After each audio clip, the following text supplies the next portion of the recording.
the Joe Miller treatment, and you've just avoided it with. Oh yeah, absolutely. I mean, you could not having a lower third essentially. Yeah, you can call me John Allen if you like, but I will have issue with that. I mean, we'll talk about that one later. But what we're going to be talking about now, of course, is the India Regionals for the PUBG Mobile Club Open. A lot of games going on today between Group B and D. Yep. We're going to be seeing a couple of these teams have been pretty strong. So let's head over and take a look at just what we're going to be seeing today. We've got a little bit of the rules as well. We're going to be looking at the bottom 8 teams today will be eliminated from the entirety of those cross brackets. But as we head over into game, you can see we're going to be dropping over on Sanhok. Yeah, absolutely. It's going to be Sanhok first up, and as you said, Group B versus Group D. Last week, during the qualifier, the group stages, we saw Hydra from Group B pretty much just dominate their group. They played against some of the strongest competition in the Club Open from the India region. I think they've just kind of made a name for themselves, you know, coming to this tournament really strong. Well, taking a look at where they're dropping, they're looking to drop a little bit further north, potentially looking at Tapmok. Maybe dropping a little bit short. Of course, you've got a couple of hot areas, but no one going to boot camp this time around. That's a lot of loot that's going to be saved for later on, but you can see that circle is going to move people that way. So it's really interesting getting onto Sanhok for, you know, some competitive games. A lot of pro players, at least on the PC version, John, not really liking it because of all the water that's on the map. It makes it really difficult to I guess, traverse the terrain. And as you can see here, this circle here is pretty much not what you want at all. That circle down towards where those military camps are means that you will be having to cross the water, means that there's lots of bridge camping available, but also just the difficult rotation over the water is going to be difficult for these players. So really interested to see how they do make their rotations. A really big difference for the Club Open in comparison to, you know, what you might see on a PC PUBG is the fact that the first circle is quite large in comparison, and then once we get to that second and third circle, that's when those rotations are really going to be important because it gets so much smaller. So that next circle rotation is going to be very difficult. Look at this, 2 teams right next to each other. Yeah. There's a couple of fronts going on at the moment across the map, but a couple of teams have found their little nest egg and going to be able to get some loot on board. You can see 3 of the players there from Ethy, but 3 teams here in very close proximity. Might have a little bit of a scuffle, but it looks like they're just rotating around each other. Of course, placement's so important here with the scoring system that they've got. Nobody wants to be that first team out because you lose out on such a heavy advantage. Yeah, so let's talk about that because it is a very placement-heavy tournament. The Club Open, you get 1 point per kill, but then if you hit first place, you get 30 points. The difference between first and second, for example, is an 8-point difference, 22 for second. And then if you're in fifth, which is, you know, not too far down, 14 points. So quite a big difference for these teams if you do fall down in the placement, which means that most of these players would be playing for placement if they can, but that doesn't mean to say that teams aren't playing, you know, for the frags as well. We've seen teams pull out 16 frag wins. Yeah, they're pretty... which is unreal. Like, you just wouldn't expect in a placement-heavy scoring system that teams would go for those you know, fights as regularly, but they do. Well, you can see at the moment, Pixel trying to scout out Team RN. And I think both of the teams have the measure of each other at this stage. They're not trying to give up any ground. You can see they're just across the river from each other in Painan. Just don't want to engage, and that's what we're talking about with that heavy point scoring system moving over towards the placements. Looks like Team... SWAT official. Yeah, with Godel here. Godel had some pretty good performances over the weekend. Last weekend, they essentially finished top 5 3 times, and 1 was a win. But Godel is a team. Sorry, I'm thinking of George Rain. Godel has also had good performances, but what a lot of these teams do, if they're not like heavy on their frags, John, then they do just play a very careful game. And really just try to avoid. And you can see this from Godel here. He's using third person to corner peek, essentially look around the corners, make sure he knows where the opponents are, but not really wanting to engage at the moment because this first rotation to get onto that military island as such, and then, you know, get your compounds is the most important factor for all these teams. Especially on Sanhok, these compounds are a little bit tricky to navigate through. If you haven't already got that rotation path planned, you know there's going to be people in your way, and they are going to be putting up a hell of a fight. You have quite a southwesterly circle at the moment, which is going to exclude a lot of that northern place. Remember, Hydra sat towards the top side of that map. They're going to be trying to make their way down south, so they're going to have to try and fight their way through several sets of compounds, several sets of teams as well, but They've got the chops to do it. As Hydra, as we talked about, one of the strongest teams here. They are, at the moment, blow for blow, the highest scoring team per map, and they are not going to be looking to stop now. Yeah, Hydra is your team to watch. Also from Group B, the Evil Big Fellas doing a great job, and Team Insidious as well. They're probably your top 3 teams in this server here, the Group B versus Group D matchup. Other fan favorites from India, like Team Seoul, for example, we're going to be seeing them on Sunday. Can't wait to see what they're putting out. Team India as well, going to see them on Sunday. But for Groups B and Group D, Hydra is kind of like your big punching team. They on average kill about 7 people per game. On average, they're taking second place, but in fact they've taken first place multiple times across their 4 matches so far, and they're in the top 7 teams, I think, globally across all groups, and they've only played 4 maps. Yeah, here we go though. First firefight on the boards, looking to have a little bit of a clash over there, but we're going to be taking a look at the rotations instead, coming in from from Ethy, and see what they can get done. But you can see the damage starting to come down. Already a first down onto Lord X. They've managed to take one. The next down comes through. A nice spray coming in from Smixky. But he has to try and rotate now, try and find a little bit of a better position because they have another team on their flank to contend with. They have to make sure that they have this, and the rotations are there. They're on the edge of this first circle, which means that they have got a lot of time to play with. They can rotate, and you can see that's exactly what they're going to be doing here.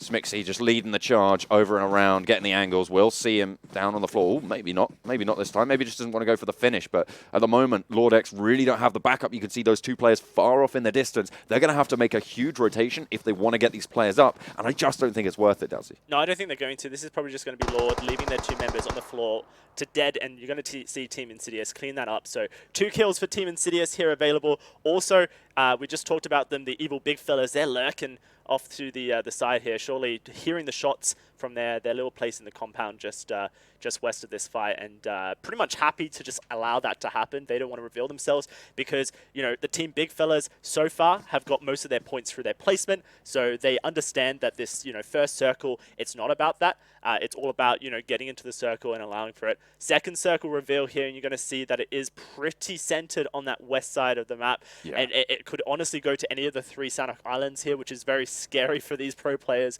because you can just imagine that none of them really know which island to commit to. If the circle doesn't come to your island, then that's a travel that you might have to make twice across the river, which you just don't want to be doing. But another thing about Evil Big Fellas that you were talking about, a lot of their points of replacement, but they are the highest fragging per map team with 28 frags in 4 maps. That's absolutely insane. You know, they're looking, you know, if you split that up into 4, if I can do some quick maths. No, it's not happening. 7. You can. Divided by 4. Yes, congrats. I did it. Divided by 4, of course, 7 frags per map on average, which is the highest in the tournament. So, you know, they bide in their time here, but I'm looking to them to maybe come in a little bit later. You can see they're sat outside the circle at the moment. Sorry, they're inside the circle. Yeah, SWAT official are rotating. They've seen Evil Big Fellas inside the compound, and they've decided that they're going to make a very wide rotation in the blue for now. Other rotations coming from the rest of the teams. We'll have to see where everyone's kind of positioning themselves on the map so far, but for SWAT official, they are pretty happy to. What I want to know is, did Evil Big Fellas notice this coming in? Doesn't look like it. It's Team Insidious taking another fight here. They are not scared to do so. They're actually taking a fight with the remaining 2 players from Lord, trying to just eliminate them as soon as possible. But this is dangerous. Look at Evil Big Fellas. They're starting to make their way up. They should have seen those shots on the map, and you can see them making their way over. They've spotted Lord. Insidious are starting to push on down, but over the ridge of the hill will come the Evil Big Fellas. Lord getting the boot put to them as they do get pushed on by Insidious, but now Evil taking up that position that Insidious struck from before. The question is, are they going to have the chops to be able to push in? Because Insidious are now fighting on 2 fronts. Yeah, this is just one-man meth for Lord. The question is, can he survive here? Did he spot him? Coming in. Oh, the nade goes out. Manages to just shoulder peek. Nice. That's going to be the kill secured there. That's all 3. This is dangerous. Can Aditya clean up is the question. No, he cannot. Gets 1 knock, but loses his life. That is disastrous for Team Lord here. Eliminated in 16th. Well, the question is, can Evil third party this? They're up on the hill, looking down on Insidious, but I think they've decided that actually it's not worth their time because the fight was over so quickly. And of course, the next circle as well is going to push them towards Evil Big Fella. So they can take that fight later and in a position of strength. So let's talk about Lord, because that's a disastrous first match for them here in week 2 of the group stages. They are one of the bottom 5 teams in this group B and D split. And so going out in 16th position is going to be certainly difficult for them. Group D, I believe, has another match tomorrow against Group A, and so, you know, it's still redemption available there. It's not the end of the world. You still have another 8 matches to play, or 7 matches to play, but match 1 of the day, going out in 16th, no one wants to be that guy. No, certainly don't. It's really, really down to the wire now, of course. At the end of today, at the end of the weekend, we are going to be getting rid of the 8 bottom teams. So they really need to put up their best performances here on this weekend. Very, very crucial who's going to be able to move forward to the semi-finals. You can see one of the crates getting dropped. That's pretty decent there. The MK14, a really nice addition to anyone. And, of course, that level 3 helmet, so, so good, along with that level 3 armor. Yeah, level 3 armor, level 3 helmet, and the MK14, not too bad. We have seen a bit of, I guess, hesitation on PUBG Mobile to go towards the DMR sniper rifles just due to the way that aim works. But if you have one player with a sniper rifle just dedicated, you know, I think it's working quite well. Bit of a breach coming out here. Gonna have to see how this one plays out. Floor official inside the compound, trying to hold out against 8-bit, and we'll have to see if they're able to hold out here. 8-bit, I believe, Team Apex, potentially a name change coming through here, and so we'll have to see if they can hold out. But Team Apex actually did pretty well over their first match last week, and one of the higher scoring teams here. You can see at the moment, they're just trying to drag them into their crossfire. You can see they're moving back. They're giving ground. This is rather intelligent. He's got the AKM in his grasp as well. He's got the AMP-24 as well behind him. So a little bit of sniping coming out. This is dangerous. Matt moving up to the door. Shadow looking to try and take that angle. He's going to get the call out. Oh, the door open, the bait. Matt's going to know exactly what's up, and he's having a little bit of fun with him. He's rotating through. Will have caught a glimpse there, and Matt goes down. He opens the door and pushes. Very reckless coming out from Matt, but he has a teammate there to back him up, to pick him up as well. The spray's starting to come through from 8-bit, or Apex, whoever they want to be known as, but they're just running out. They're just going down like flies. Ted, last man standing, and this is the trap that was laid, and it's springing. 2 knocks so far for both these teams, but we are getting some revives coming through, and it looks like it's going to be Floor official pushing forward to try and support Shadow on the floor here. Question is, can they do it? You see the shots coming through. Doesn't go out. 762 gets knocked here. And right now, it's looking great for 8-bit. Only one man standing. Just gets his second up here at the back. Shooting him down, gets knocked. Oh dear, one more left. Can they survive is the question. No, they can't. That's another elimination coming through. Floor official going out in 15th. And we're seeing exactly what makes 8-bit such a solid team. They are going to get done. Whoa, hang on a minute here. We've got a team getting fired on. Oh no. And they are going to get shut down out of that vehicle, out of that rotation. The spray coming in, I believe that is team. I don't know which team it was that was on Team 6, but they are the ones taking the shots. Evil big fellas, of course. They were the ones taking the fire, but we've got IGC as well, looking to try and push on in. One player down, Smixy going down a little bit early for Insidious. They are just going to get shut out and have to lose a little bit of tempo on that rotation, but the smoke's coming out as well. As SWAT try and push up on the flank. There's a lot of teams vying for this position. I'm really surprised that we're seeing Learn from the Past here, all traveling in the same vehicle. It's something that kind of got punished a lot in the first week of the PUBG Mobile Club Open, is you don't want to be traveling in the same vehicle, John, where possible, because if you do get knocked, no one can revive you. You're just basically left to your own devices here, and you can see that for Team INC here, they've had trouble with that. Team Insidious getting knocked down. It's simple stuff, you know, that when it comes to PUBG meta, that you travel in convoys rather all in one vehicle, because you're basically putting all your eggs into one basket. Absolutely, but at the moment, 3 teams vying for this position on the map. They're trying to make their push through the circle, of course. It is going to start to get a little bit more tricky to out-heal this zone. You have to invest a lot of resources. You can see Insidious starting to make the break for it. You've got SWAT ahead of them on their right-hand flank. You've got Learn from the Past, and you've got Evil Big Fellas. There's so many strong teams making this break now that they really need to be careful, because, of course, going out in 14th, that's going to put a huge spanner in the works for any team looking to place near the top. Big knock comes through for Pixel, taking down a member from Learn from the Past. Pixel's one of the teams to watch in the red zone, John, here, having a bit of trouble so far. We'll have to see their performance here on Sanhok and the rest of the day, but Pixel, they need those kills, but obviously they need placement far more. SWAT's rotating down, right down to where Team RNC RN, and it looks like Learn from the Past eliminating a member there as well. Lots of players on the East Coast here, all crashing into each other. You really, at this point, you want to be 8-Bit, you want to be Pain, you want to be ZFX, because they've kind of got these really strong positions in the circle and haven't had to contest it. Playzone, already claiming 2. This is kind of the story of last week as well, that the Playzone just claimed so many lives. Well, at the moment, it looks like Godless will go down a little bit. Looking to try and take this fight into the shacks, but really doesn't have too much to work with here. Is going to go down, final member of that squad being eliminated. I'm expecting that number 13 to drop relatively rapidly, because on that eastern flank, there are so many teams starting to push in now. You can see Learn from the Past. They're moving in. They have got a little bit of respite, but those bandages, they're not going to last you too long, I'm afraid. They have so many teams vying for this spot.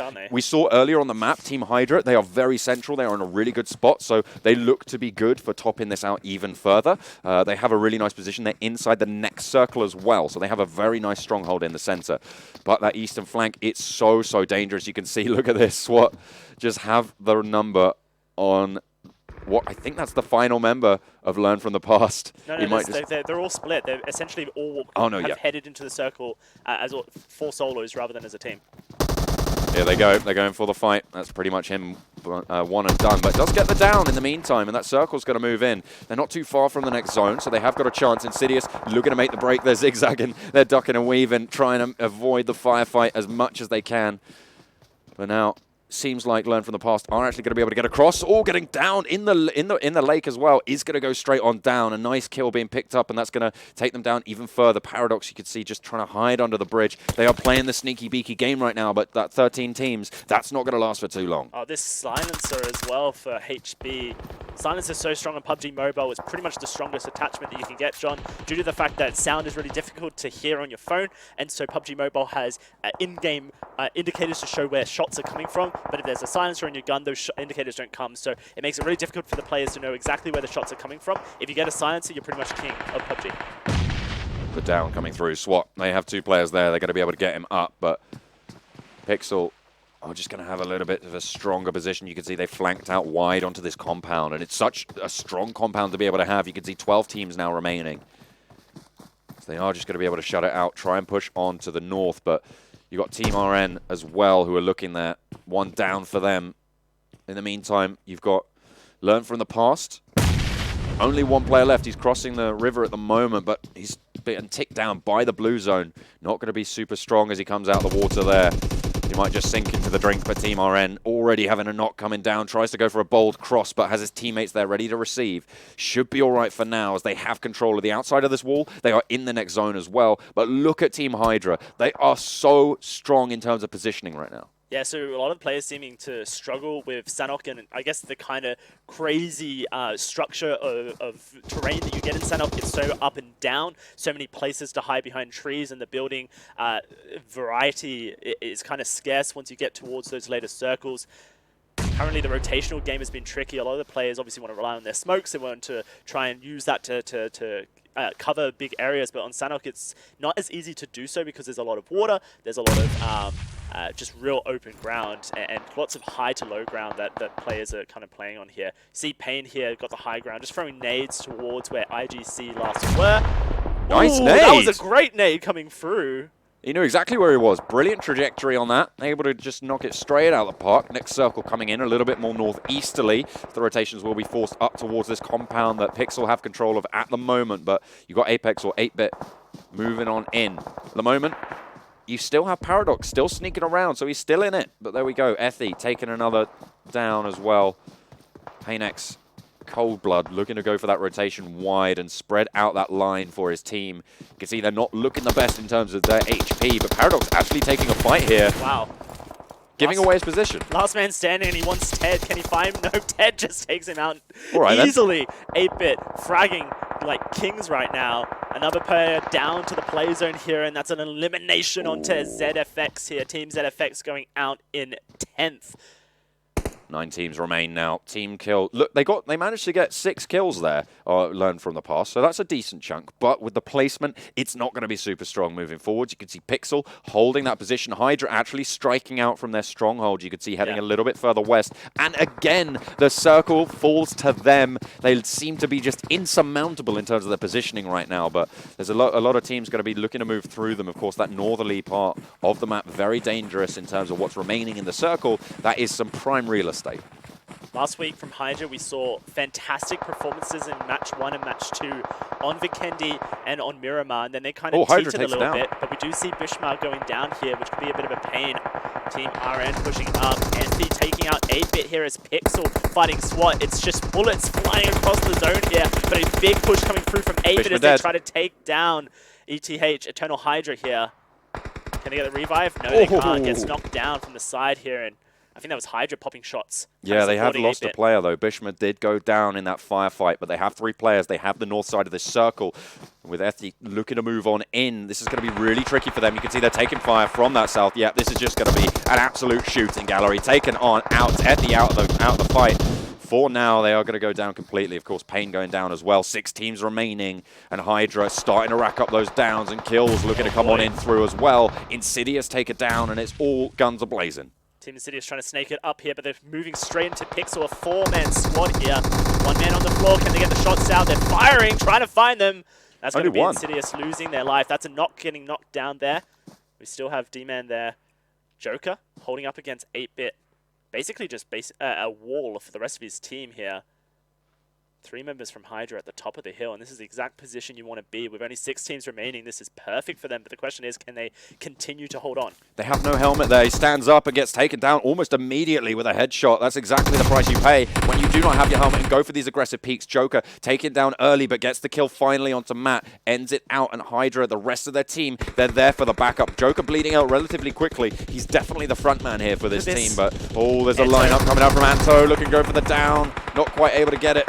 He is going to go a little bit wide, but that's Hydra out. They're eliminated. They're taken down. They go down in 4th place. That is a decent placement, though. They are going to get a chunk of points, but this is where they really start to matter. With 3 teams left remaining, there is huge point jumps up for grabs. It's Team RN, Pixel, and RTR here, holding out for now.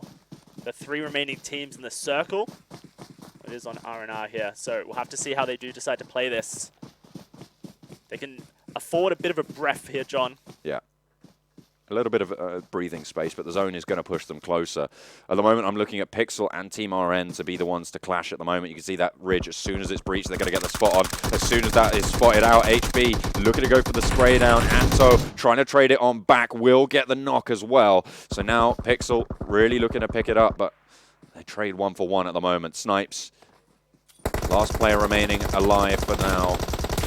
On the top of the hill, but in comes RTR as well. They're looking to third party this situation. The spray down coming through from Rain, but they go down. RTR so strong at the bottom of the hill, and now they only have 1 player left to contend with. It's Snipes. He's low HP, has a teammate that he's going to be able to get up. Revive this, but look, the push is coming through from RTR. Will they commit to it? Dip Judge wanting to push up. The revive is being ticked. He's looking for confirmation from his team just around the corner. Snipes can get the revive through. He's trying. Oh, he's gets got revive. Here comes the nade. Oh, he's holding the nade. Goes down in the process. Snipes with the clutch play. Can he get any more? Hitman, shoulder peeking. Trying to secure the kill. Does secure it, but the question is, can RTR come round and just double team Snipes here? Not feeling too confident. You have Anto on the other side here. Team RN from basically deaf to a position where they could continue and potentially win this. Oh, huge nade. Nade does damage. The push comes through from A and B. Around the corner, Anto goes down. That just leaves Snipes. That could be it. There's only 1 player left. They know exactly where he is. He's got not that much HP to work with. You can see he's managed to get the first aid kit off, but there's the spray, but he goes down. Cannot get it done, and it is RTR to claim the first here, and they get a load of kills. Take a look at that. That's 16. That's one of the highest kill games we've seen in the tournament so far. Yeah, I think we've had 3 16-kill games so far, and that is the highest that any team has been able to achieve. Team RN in second, Pixel with a huge 3rd place for them. As we said, one of the danger zone teams, red zone teams that we'll be watching this weekend. And there's Team Hydra in 4th and Insidious in 5th. Basically what we kind of expected from some of these teams, 8-bit Hydra doing work across the table, but it's great to see that, the adaptation is coming through from teams like Pixel and like RTR here to really show that they're teams to be considered here. The Indian region is probably one of the most competitive regions we have here in the Club Open, due to the fact that the esports and competitive scene has been around for so long already, and the players are very familiar with each other. They scrim and play in so many tournaments. And so when you have these teams clashing against each other, you kind of expect that the amount of games that they play against each other essentially brings the bottom up, and the competition just gets harder and harder because they pretty much only play against each other in their matches, and it creates this this feedback loop. And you're seeing it here already with teams that didn't perform so well on their previous week coming and just huge highlights from them. Yeah, well, speaking of highlights, let's take a look at a few from this game. You can see early on, it wasn't too much action, of course, such a widespread map, but with the size of the map as well coming in, they do just get crunched together so quickly here. And they are going to go for it. Of course, this was the first big engage that we saw here. Apex able to win it out in the end, but it was back and forth for a while. Yeah, I mean, 8-Bit did well to hold this one together. Just the way they support each other as a team was huge. And I think that really Floor Official kind of felt like they were strong. This is such a huge mistake from a team that has done so well. You would think that they would learn from the past. Haha. I was going to make that joke, but you stole it from me. I stole it immediately. Okay, yeah, that's fair enough. I'll give you that one. And, you know, with RTR, Pain Retribution, I don't know if they're still with Pain. Maybe the name change means that they are just Retribution now or something else. But they literally are the bottom team in this double group matchup. Yeah. And they've just taken a first with 16 kills. That's going to take their score, 30 plus 16, add the 17 on top, and they've just skyrocketed themselves into the mid-pack here. So they're pretty much out of the red zone with one game. It's incredible. That's a really strong performance, and you can see just how effective that's going to be. But 16 kills, that means they are going aggressive. They are playing up and in the face, and you could see that even towards the end, only right at the end did we actually see utility start to come into play. It wasn't really being put into effect on a lot of those rotations that we saw. It wasn't covering up anyone's movements. So when you look towards the end, I'm just seeing a coin flip really on their performance. So the question is consistency here, of course, because you have so many games to play, 12 total over the course of these group stages, that you cannot just rely on pure fragging power. You need to have that big brain smart play coming in with the smokes, covering your rotations, the nades as well. We saw them be actually really crucial in that uphill battle. And when it comes to competitive PUBG, Sanhok is a map that most players don't play competitively because it's basically Erangel and Miramar. Of course, for the PUBG Club Open, we're playing all 4 maps in the rotation, Erangel being played twice as much as every other map. And Sanhok is a very difficult one because you do have those mid-game late rotations where essentially 5 teams crash into each other, and we saw that. There it is, Pain Retribution at the top with 46 points from this game. Team RN coming up huge with 27, Pixel with 22, Hydra with 21, 8-Bit with 21 as well. So this is really good stuff from some bottom teams getting huge points into this. Yeah, but looking at as well towards the top of the tables, we got Hydra, who of course were sat right at the top there. They get a decent chunk of points. We actually 21. Have 4 of our bottom teams in the top 8 here. That's great. That's a crazy flip. Yeah. But I'm looking at Hydra and saying, well, you know, even with these flips and these change-ups coming through, they've done really well. Highest kill players in the map at the moment. You can see Hitman OP getting up at the top there, but all of these Retrix players, they're just, or Retribution, sorry, they are coming in really strong on that game as we were talking about. But you can see Hydra still having a chime in there. They have had consistency, and that was kind of what I wanted to talk about in terms of what we've got. You can see the teams at the moment, standings coming in 5 to 16. A lot of damage coming through in this map, but Hydra should be able to retain that place at the top. They were on average before this game on 28 points per map, right? But we're looking forwards to this game with a 21-point map coming in, which should drop it by. What's that? 7 divided by 5? 7 over 5. 7 over 5. I don't know. It's meaningless. I'll figure out what the I want to averages talk later. about is if we're going to do that, then let's talk about Pain Retribution here because they have 46 points. Their average per game was 4. They've literally times their points by 11 here. It's unreal. Huge difference for them. Like I said, Pain Retribution in the red zone, Pain Esports in the red zone, Eternal Hydra in the red zone, and Pixel Spades in the red zone. Yeah. The 4 teams in this group to B plus D matchup that are all fighting to survive the elimination that's coming at the end of this weekend, and all 4 of them are in the top 8 here. So you can see when the pressure gets on, these players are bringing them. The question is it a Sanhok thing? Can they be consistent? Because we're flying over to Vikendi next, which is a completely different map. It's a lot smarter on the rotations. There's a lot more thought that needs to go on it. Obviously, with Sanhok, it's very much you have to get to the next compound and then take a fight. Yep. There's no sort of variation in that. It's always, because it's so small and the circles get so crunched so quickly, Yep.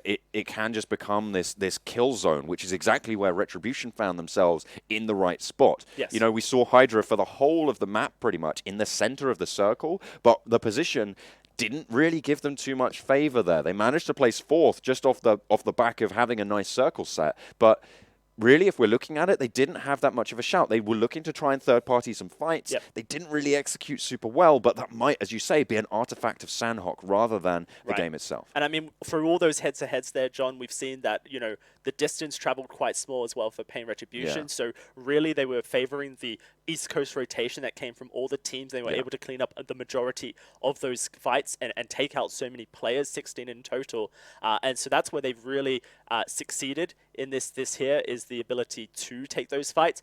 In the next match, when we do jump onto Vikendi, it's such a larger map, and so the rotational game won't be similar. It's going to be a completely different story. And whilst you've done so much in this game 1 to I guess, fight towards getting out of the red zone, you're going to have to do it over and over again. Yeah, of course. But remember, if you want to find out all the info about the PMCO, you can head over to the website. You can check out all the VODs there at clubopen.pubgmobile.com. And remember, of course, you can subscribe to the YouTube channel, which is flashing up on your screens now under this lovely banner that you can see beneath me. You can head over to the channel there and catch up on all of the latest esports action for PUBG Mobile. And remember, of course, Vivo, the official title sponsor of PUBG Mobile, creating some excellent mobile technology. We've got a huge competition here, $2.5 million on the line for these players in PUBG Mobile, really validating. There we got it. The competition that comes from mobile games. PUBG Mobile, probably one of the best ports of any, you know, PC game. Really effective. I remember when it came out, I was so excited for it. And you know, me and my colleague Scoundrel made so many videos on it. We played so many games, just the ability to jump in with all our knowledge of PC PUBG and kind of dominate anyone who was getting into the game. And now people are better than us, so that's kind of unlucky. We kind of just benefited from that, you know, that day one experience. You were in the gold rush. You managed to get your footing in there, but exactly. unfortunately, someone took over your minds. What are you going to do? What am I going to do? I need that chicken dinner, man. Yeah. I'm hungry. Yeah? Yeah. Well, unfortunately, you're going to be a little bit starved, unfortunately. With plays like this coming out Unreal. in the India regional groups, it's, you know, it's really, really good to see, you know, those rotations. They are as smart as we're seeing in the PC, and they need to be more so even because, of course, aiming is a little bit more tricky. It's tricky. It's more tricky on a touch screen, just sort of inherently. And on a phone Obviously, as well. these players are very, very good at showing that it can be done, but when you stack it up against someone playing on a mouse and keyboard, that's going to be a little bit more tricky. But we are all on mobile here, of course, with the excellent mobile technology of the official smartphone of PUBG Mobile Club Open 2019 Vivo. They have enabled us to have some more of that, you know, that quality accuracy that you're looking for on that aiming. So and it does sort of show through. But with the more difficult aiming coming into the game, you have smarter rotations also starting to come through, which is really nice to see in terms of a tactical point of view. You have so much to do. But yeah, I think we're going to be heading over to break before the next map where we will see Group B and D once again duking it out. We'll see who's going to stay in that red zone and who's going to land on top. We'll catch you after the break.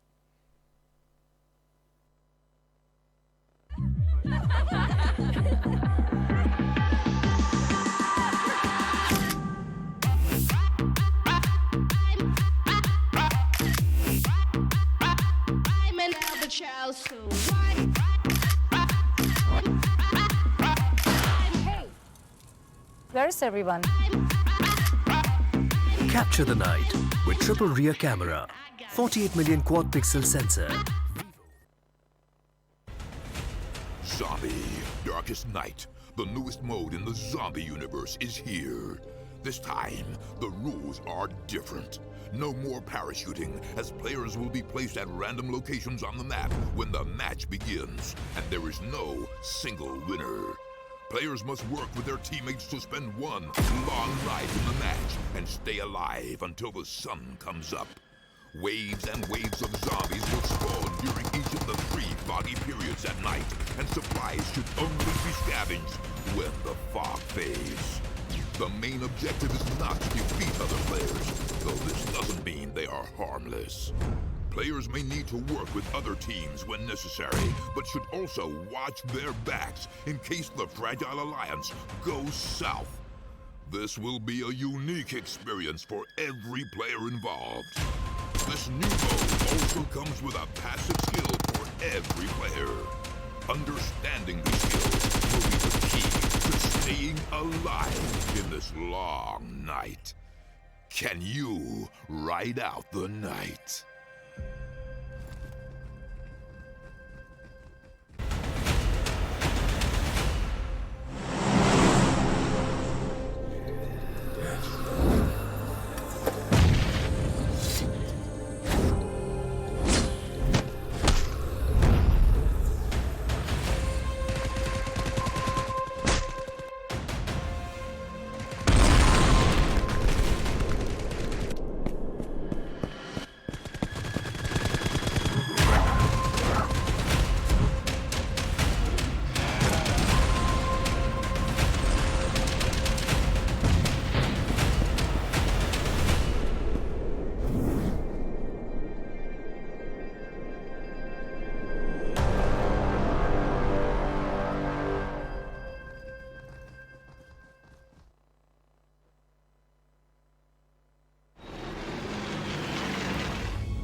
Well, India group. Oh, there we go. I think voices. I think I Hello. have voice now. I think I have a voice now. Welcome back to the PUBG Mobile India group stages. This is week number 2 of these group stages, and actually the final week of them as well. So we're going to be jumping it into day 1, where we're seeing Group B take on Group D. We just saw an absolutely incredible map coming out from Retribution, who we're going to be keeping our eye on in the next map, because of course it is so important for them to be able to jump away from that middle of the group and try and maintain their consistency, because that's the name of the game here.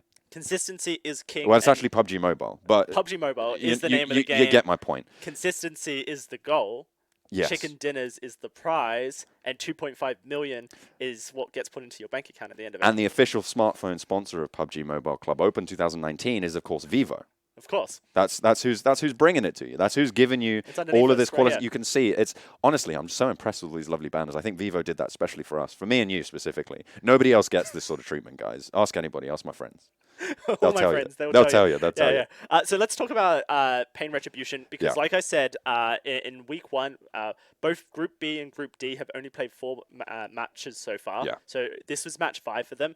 And so over their first 4 matches in week 1, Pain Retribution is actually the lowest scoring team out of all of our 16 teams in this server here, averaging about 4.25 a match. Not necessarily the position you want to be, considering that at the end of this weekend you are eliminated if you're in the bottom 8 of all the teams here. And we're calling that the red zone. That's what we're calling it. You know, that we don't have red zones in competitive, but we do on the scoreboard. Oh, absolutely. Yeah, bottom 8 will get eliminated. They will not be moving forwards to those regional playoffs. Yep. Of course, the semi-finals taking place next week and the week after, and then we're moving into regional finals territory, which will be to compete to go to the global stage. Really exciting stuff for all the players that make it there, the 16 teams that make it from the Indian region, from Groups A to Group D. We've already established who we think may be some of those, but we're going to have to find out who they are. Yeah, so we are going to be taking a look at more of the PMCO as we go, but if you want to find out what's happened so far, all of the info about the future as well, you can head over to the website to check out all the VODs and things at clubopen.pubgmobile, clubopen.pubgmobile.com. There we go. That's the URL you want to go to. You can see it at the bottom of your screens. And don't forget to head over to the YouTube channel as well. Of course, subscribe to the PUBG Mobile esports channel now. Do it. Head over there. I mean, there's press an that Indian button. One. It has both the Hindi Join and the the notification English. squad. The notification squad. Hit that bell. Like, comment, and subscribe. What do you think of John's hair today? Yeah, I've got a little bit of a thing going on. Or whatever. I'll fix that later. It's fine. It's fine. It's fine. Right? I wasn't saying anything. Well, that's really mean, because now I'm self-conscious. I don't know. What do you think of Josh's glasses, you big geek. And of course, like we've been saying, the official smartphone sponsor of the Club Open 2019 is Vivo. So, you know, check them out. They're doing so much for the mobile PUBG scene right now. Chucked an extra $500 onto the prize pool just to make sure that these guys didn't, you know, got their chicken dinners, I guess. Yeah, I mean, that's some expensive chicken. Spend $500,000 on. What would you, if you got $500,000, what would you spend it on? How much is a chicken dinner? Like $1? So it depends what. That's a chicken cheap dinners? chicken dinner. Oh, I mean, I think I'm like crossing my wires here. Like historically, because the whole chicken dinner thing comes from blackjack in Vegas. Yeah. Because if you got a blackjack, it was enough to buy a chicken dinner in the Right. casino. Okay. And so like the dealers kind of coined that, and then PUBG went, "That's a cool thing. We're gonna have that for winning." Yeah, fair enough. Winner, winner, chicken dinner. It's it's quite the moniker. That's interesting about the history of that phrase. I didn't know that. So I've got a number in my head. I can't remember what it is, but it's probably low because it was back. Would you just ago. spend all of that $500,000 on chicken dinner? I love chicken. Yeah. Do you love it? Do you love it $500,000 much? That's the Probably question. not, no. You wouldn't. I don't know. Buy a house, make some investments, donate to charity, something like that. Buy a Vivo mobile device. Yeah, maybe. It's definitely a lot of money. For these players, it's just that validation that what they're doing is stable, that they can really put their all into PUBG Mobile here, train, and like we've been talking with the, I guess, maybe challenge. We call it challenge because me and you are PC players, right? Yeah. We call it challenge for that reason. But for a lot of these players, they've been playing PUBG Mobile for ages now, so they've got that aim on lock. And not only that, because they're coming into the I guess, the PUBG ecosystem at a really good time. Vikendi, Sanhok, they're not foreign. These are maps that we just play in competitive play. Speaking of which, here is Vikendi. Flight path really good, straight down the middle, which means all areas are pretty much on lock here. Cosmodrome is my favorite. Every time I drop Cosmodrome. Yeah? Yep. Do you frag out every time? Obviously. Okay, yeah, fair enough. You just kill everyone on the map Kill instantly. as As soon as you hit the floor. Yeah. Look how many players we got going out towards Cosmodrome as well. Quite a few. That's quite a lot. But you can see Retribution on that western side moving in, looking to probably go towards Dobro Mesto. It seems like that's where they're aiming at the moment, but they could divert south to Vihar on seeing that there is 3 squads moving that way with them. 8-bit just going down towards the coal mines by looks of it. Where's Team Hydra at? They're in the middle in the mountain area, so just going to be chilling around Mount Crypt. And so pretty interesting stuff for this. Wow, actually, if we look over to the top left for Dobro here, actually so many players have locked down the center circle area, and this could be quite challenging for them. Yeah, look at the circle, though. It's coming in really heavy shifts coming out. And you're looking at people like Evil Big Fellas on that southeast side. They have to cross pretty much the entire map and over that river divide as well. That's going to be really tricky, so we'll have to see if they're able to make it. Those are one of the teams that is highest frags in the tournament. But already, we've got a fight going on. Learn from the past. Seem to have started another fight. And you have a little bit of Retribution coming into the back lines as well. Maybe looking to get a sneaky little frag on the back of this fight on a third party. 2 players from Learn from the Past at the moment on the north side of this compound. You can see a couple of little engagements going on at the moment. You've got Insidious and Pixel fighting out for control of this compound. They're moving, they're looting, they're trying to get a little bit of a foothold and a little bit of strength here, Josh. And they're trying to be able to take each other on. Obviously, the placements, as we talked about before, nobody wants to be that 16th place team because you lose so much strength and you put yourself in so much danger of moving down towards that red zone. Worst case scenario is 16th place for any of these teams here. They've got a bit of, I guess, freedom and security in the fact that they've got far more matches to play than a lot of the other players in the groups right now, but it's not a position you want to be, certainly. You can imagine that they're all going to be fighting for their best position right now. Probably not taking many fights to begin with if they can help it. Down in Volnova, we're seeing a couple of players. Volnova is a pretty good loot drop area as well. Nice center map, as you can see here. I like it. Yeah, there's a little bit of chill going on across the map at the moment, as you expect. It's quite cold. There's a lot of snow going on. Get your toboggans out, have a little bit of a fun ride around and see what you can do. Mazix, is he all by himself here? I think, is he? Yeah, he's just scouting. Ooh, hang on a minute. Hydra in a fight with Insidious at the moment. They've already gotten down as well. Wow, that's 2 down. Drager. Was that down or was that a finish? That was a down, I think. That was 2 so down. far. Yeah, Insidious have taken 2 of Hydra out. That's and they're disastrous. Actually, Insidious is also a 3-man at the moment, as we've got Mazix over here, kind of just scouting IGC, making sure that they don't push onto the fight third party yet. They have got a little bit of strength moving forwards, but 2 downs means that Of course, they can get back up. Trying to just Molotov him out. He's like 1v4. He's just like, yeah, no. He's just having a good time. He's a little bit of corn running around. The cosmetics in PUBG Mobile. Yeah. Incredible.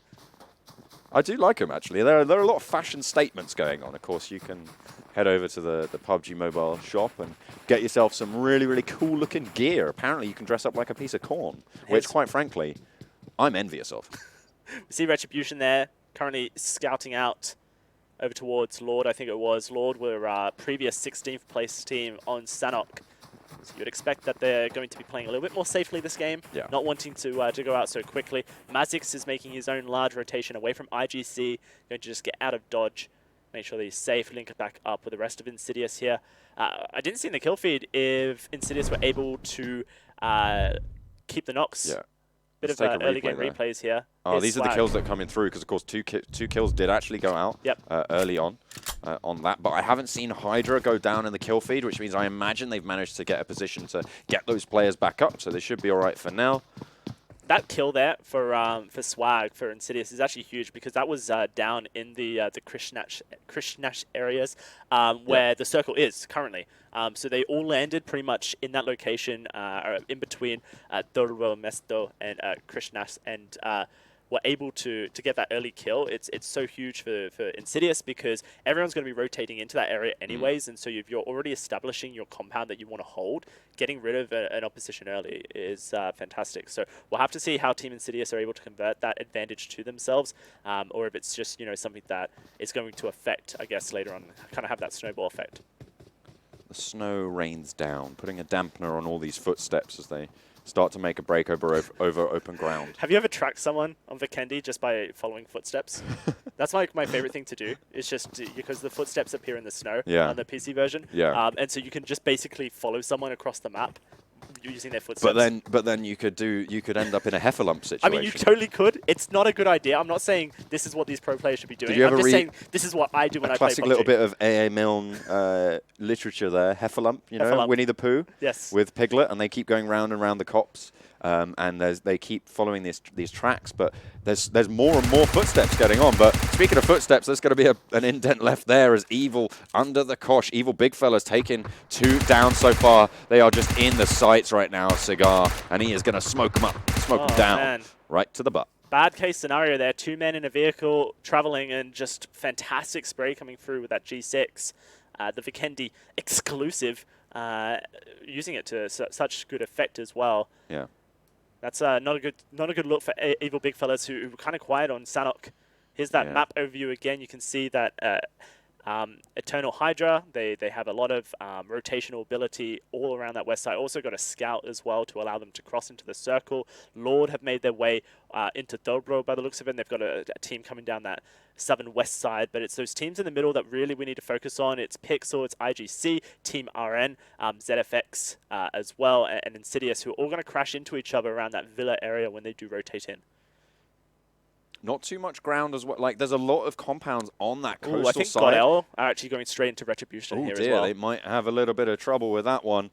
Godel starting to move forwards. Of course, 2 vehicles. They are split up just a little bit, so they might have a little bit of strength, be able to set up a bit of a crossfire, but you can see Retribution starting to move around as the jaws might slam shut here. Vehicles being picked up, but Insidious, they are holding strong right now, just holding in the zone. They've got their compound relatively safe now, but you can see they're starting to get pushed on just a little bit from that south side. Trying to find something. Of course, everybody just trying to bunker down at this stage. Still 16 teams left in the fight. 60 people left alive. So this second circle starting to come in might be the trigger for a lot more of these fights starting to happen. And you see at the moment, scary stuff when you see 3 people in a vehicle. Insidious firing here. They are going to try and take down the movement, the rotation coming down, but they aren't really finding too much. Perfectly safe. They listen to the radio. Yeah, you can listen to the radio here. Absolutely. I mean, why wouldn't you? Oh, look at that. I love that one. That was an absolute banger, if I do say so myself. But Godel moving up. They have managed to avoid the Retribution trap. Fortunately enough for them, you can see those vehicles just moving out wide. Wow, they've actually got the high ground now over Retribution. Yeah. I think they've all stopped. Maybe it's just Assassins scouting out Retribution's movements. Actually, no, that's exactly what it is. Shots onto Hydra here. Oh, they're going to take a little bit of damage. I don't think they're going to take too much. And 8-Bit not able to land the shots, fortunately. for Hydra. 3 in a vehicle as well. Yeah, one's gone down as we saw. Oh, so it wasn't 2 downs, it was just a down and a kill earlier on. Yep. So they have lost a member, so 3 players left on Hydra. We'll have to wait and see if they can get any more, and it looks like Godel have Retribution's number at the moment, but there's just not that many angles to peek. There's that cliff in the way that gives those windows so much staying power for Retribution. Yeah, so, I mean, Retribution don't have to take this fight if they don't want Hitman. to. Hitman's trying to get the vehicle into a safer location so that those tires don't get popped. A and B has a really good angle here where it can basically peek with the third person out towards the rock where Godel are currently. I don't think Godel can safely take this fight unless Retribution allow them to, so it really comes down to whether or not Retribution want it. And like we saw from match one, Retribution won kills, so I think Retribution are going to look for this fight. They might just want to push up and go for a little bit more, but there we go. Patel taking a little bit of damage, but it's traded back onto Hash. Everyone's just going to have to take a breather and heal up just that little bit. No short supply on first aids, though, for both of these teams. It should be relatively well stocked there.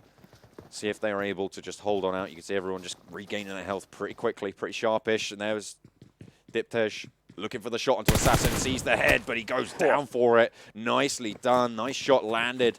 That could be the start that they're looking for, but they have to find a little bit more. Godel have a very difficult push starting to come on through. No utility being thrown out. They're not trying to zone them out with nades. They're not trying to make them move through this compound at all. I mean, it's pretty hard for Godel to get angles for these nades, but look at Assassin with the dust. He's actually pushing into the compound, trying to flank. It's a dangerous move, flanking in a vehicle. Hydra getting a kill there as well in the meantime, but back over to this fight between Godel and Retribution. A and B looking for the fight, but no one can hit Assassin, it seems. He is smoke. He is ethereal. Bullets just pass straight through this man. Did get tagged quite down. Push coming through. Hash lands Patel a down. kill into the Patel. Nice push. That's 2. Coming through from Godel. Grimmiz, only 1 left, I think. Retribution getting absolutely decimated at the moment. They're picking up those kills. That's the final member going down. First team out is Retribution. Wow, a from stark 1st to contrast. 16th. That is Look at not that. what the story that Retribution wanted to spin here, but that is exactly what we were talking about consistency. Yes, you can put up a big performance in match 1, but if you can't carry that on into the other maps here, then you can find yourself floating back down into that red zone. And for Retribution, that is a scary thought. Yeah, they got 46 points in the last game, but if you remember, that you have to split that average pretty much across 12 games. Right, And yeah. when you divide that... I mean, it was a 4-point average for 4 matches. Yeah. And now they're back out in 16th with no kills. And they have really missed a beat there. That was a really poor decision from them. They had the angles. They just went for those trades on Assassin, and he was able to just take them down time and time again. So we have our 16th place team, and it was the winners of the previous map. But Vikendi seems to be putting the freeze on them. We'll see if they're able to do a little bit more in Erangel next map, but for now we're going to focus in on the teams remaining. Of course, 54 still alive, 15 teams in the fight. A couple of kills already have come through, and Hydra, again, still standing. We'll be watching out for them. We have a couple more teams as well. Insidious placed pretty well last time around. See if they're able to do something in this map as well. But at the moment, it seems everyone has now spread out. They've got their zones. They're playing it wide. They're playing it loose, not really going aggressive, because that's really what has been the downfall of so many of these strong teams. Yeah, you see Lord here in Dobro. They've kind of got Dobro to themselves for now, and up on top of that church. An Nice Orm chest. is in the airdrop here. And the ghillie suit, but that And the ghillie isn't... suit. It's not a snow one. It's a dark brown ghillie suit, which unfortunately reduces its Usefulness. effectiveness. Yeah. I mean, it's not terrible. You're still like a solid color, which means that you can be a bit of a blur, but Yeah. obviously you want the snow ghillie suit if you are going to be playing on Vikendi here. But the Orm itself, obviously so huge. If they can line the shots up, get them headshots, then they're going to one-pop people. And it looks like 8-Bit may have been the team that was right next to it. We'll get information on whether that drop does get claimed by anyone, because it is kind of by itself here. Team RN, very close to where Pixel are situated. They're kind of across compounds. Everyone's just holding out for now, whilst people take sniper shots. The Kar 98 there on to learn from the past. Not quite connecting here, Ted. Had some good spray downs in the previous match on Sanhok, but like we've said, it can be difficult to... He's got a helmet right there. He's not... I think So he might have dropped his helmet there. on This is purpose. interesting. Yeah, so essentially he's playing a game of peeking and shooting, and the idea is you drop your helmet because you have your team around you. They can pick you up if you go down. There's no real threat. Oh, he got shot. He connected it! Oh, there we go. The snipe's coming out. Let's make it happen. Able to land it. The helmet, not necessary. Just weighing him down, it seems. But light as a feather on that trigger will be able to get the shot. But as you said, the team is around, even on the flip side from Learn from the Past. So that's the thing. So Learn from the Past will be able to get them up. It's the exact same idea. So you drop your helmet because you don't want your helmet to take any damage. If your team, if you do get popped, then your team just picks you up immediately and you can heal up and go back to it. So that's the idea from Ted, you know, basically saving the stats on his armor to make sure that he doesn't lose anything there. But the same thing's going to happen with Learn from the Past. The whole team's there. They'll pick up Learn from the Past. And right now they're just expending meds. But that's pretty big. You know, getting rid of meds is a huge thing in PUBG. If you can make sure that your team don't have the ability to heal in a later stage, then that's going to be an advantage. And as well, if he was wearing the helmet on the pick that he got, that's a lot of damage to the armor. So that's a really, really important pickup with that Car 98, making sure he lands the shots. But at the moment, still not too much more action. We still haven't seen any more players go down since the elimination of Retribution. SWAT have the high ground here. I mean, Let's take a look at where the next circle's going to be. We saw this on Sanhok, where basically the teams kind of settled in that circle 2, but when the circle 3 came, that was when the large rotations come. And you can see here 3 teams outside of zone 4 or 5, technically, if you want to count IGC and SWAT, who are pretty much edge circle up in the northeast there. And they're going to have to rotate right into ZFX Evolution. They're going to have to go into Eternal Hydra as well, which is going to be very messy. This is dangerous. This is something you were talking about before. Is this before. 4 people in a vehicle? 4 people in a car. Oh, no. Team RN. Oh, okay. They're out. They're out. They're finally out. Lord, though, seems to be stacking on their car as well. The Dacia. Oh, no, their cars, they've got a car somewhere else. Has plenty of seats. I believe. I hope they do. I hope they're going to split out, but... They've got the whole Dobro to themselves. Surely there's multiple vehicles. Yeah, they do have to rotate just a little bit more, though. IGC have got control for now. Online here. Of the warehouse, of the barn. Yeah. Just driving straight on through, but... two cars this time, but one has 3 in it. Yikes. This seems to be a running theme. Maybe the vehicle's a little bit sparser for them. They weren't able to get the spawns, but they should be able to split them up between those 2 vehicles as well. You should at least have 2 and 2. Yeah, for sure.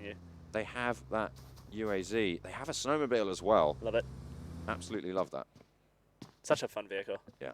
Team RM pushing in onto ZFX Evolution's position here. It's going to be Anto with the pick. Piano Guy. Is he going to be key in this one, or is he going to be a little bit sharp? Yikes. Or a little bit flat. Let's go with flat. We'll go with flat. That's a little bit better. Sharp or flat remains to be seen. Piano Guy has the They just naded themselves. Was that a Team nade from RM them just that aimed it naded up? themselves. Are you sure? I'm pretty sure. There you go. And now they're just hopping in a vehicle and yeah, getting out. They're like, oh, no, okay, abort mission. We want to get out of there over the frozen wastelands. But they are taking a little bit of flack from the back, but not going to land too much. Tire pop. Nice tire pop. That's really going to stop them from moving too fast. And with 4 players in that car, it's going to be even easier to take them down and to do a little bit of damage. But they have the terrain, they have the ground, and that rotation starting to come through. Here's Lord rotating past. Floor official. Shots being fired, but not enough to take him out here. Pixel pretty happy edge circle in this compound. They don't actually have to move out of this building just yet, but you can see what lays ahead of them. Hydra up on the top of the hill, Eternal Hydra as well. Down at the bottom of the hill, it gets a little bit confusing when they're both close to each other. I've started calling them Ethy, so it's a little bit easier to differentiate. I like it. Ethy works as well. But when that rotation does come through for Pixel, they basically have to pick their poison, and I mean, I wouldn't be going towards Hydra, that's all I'm saying. Well, funnily enough, Hydra, a very poisonous animal.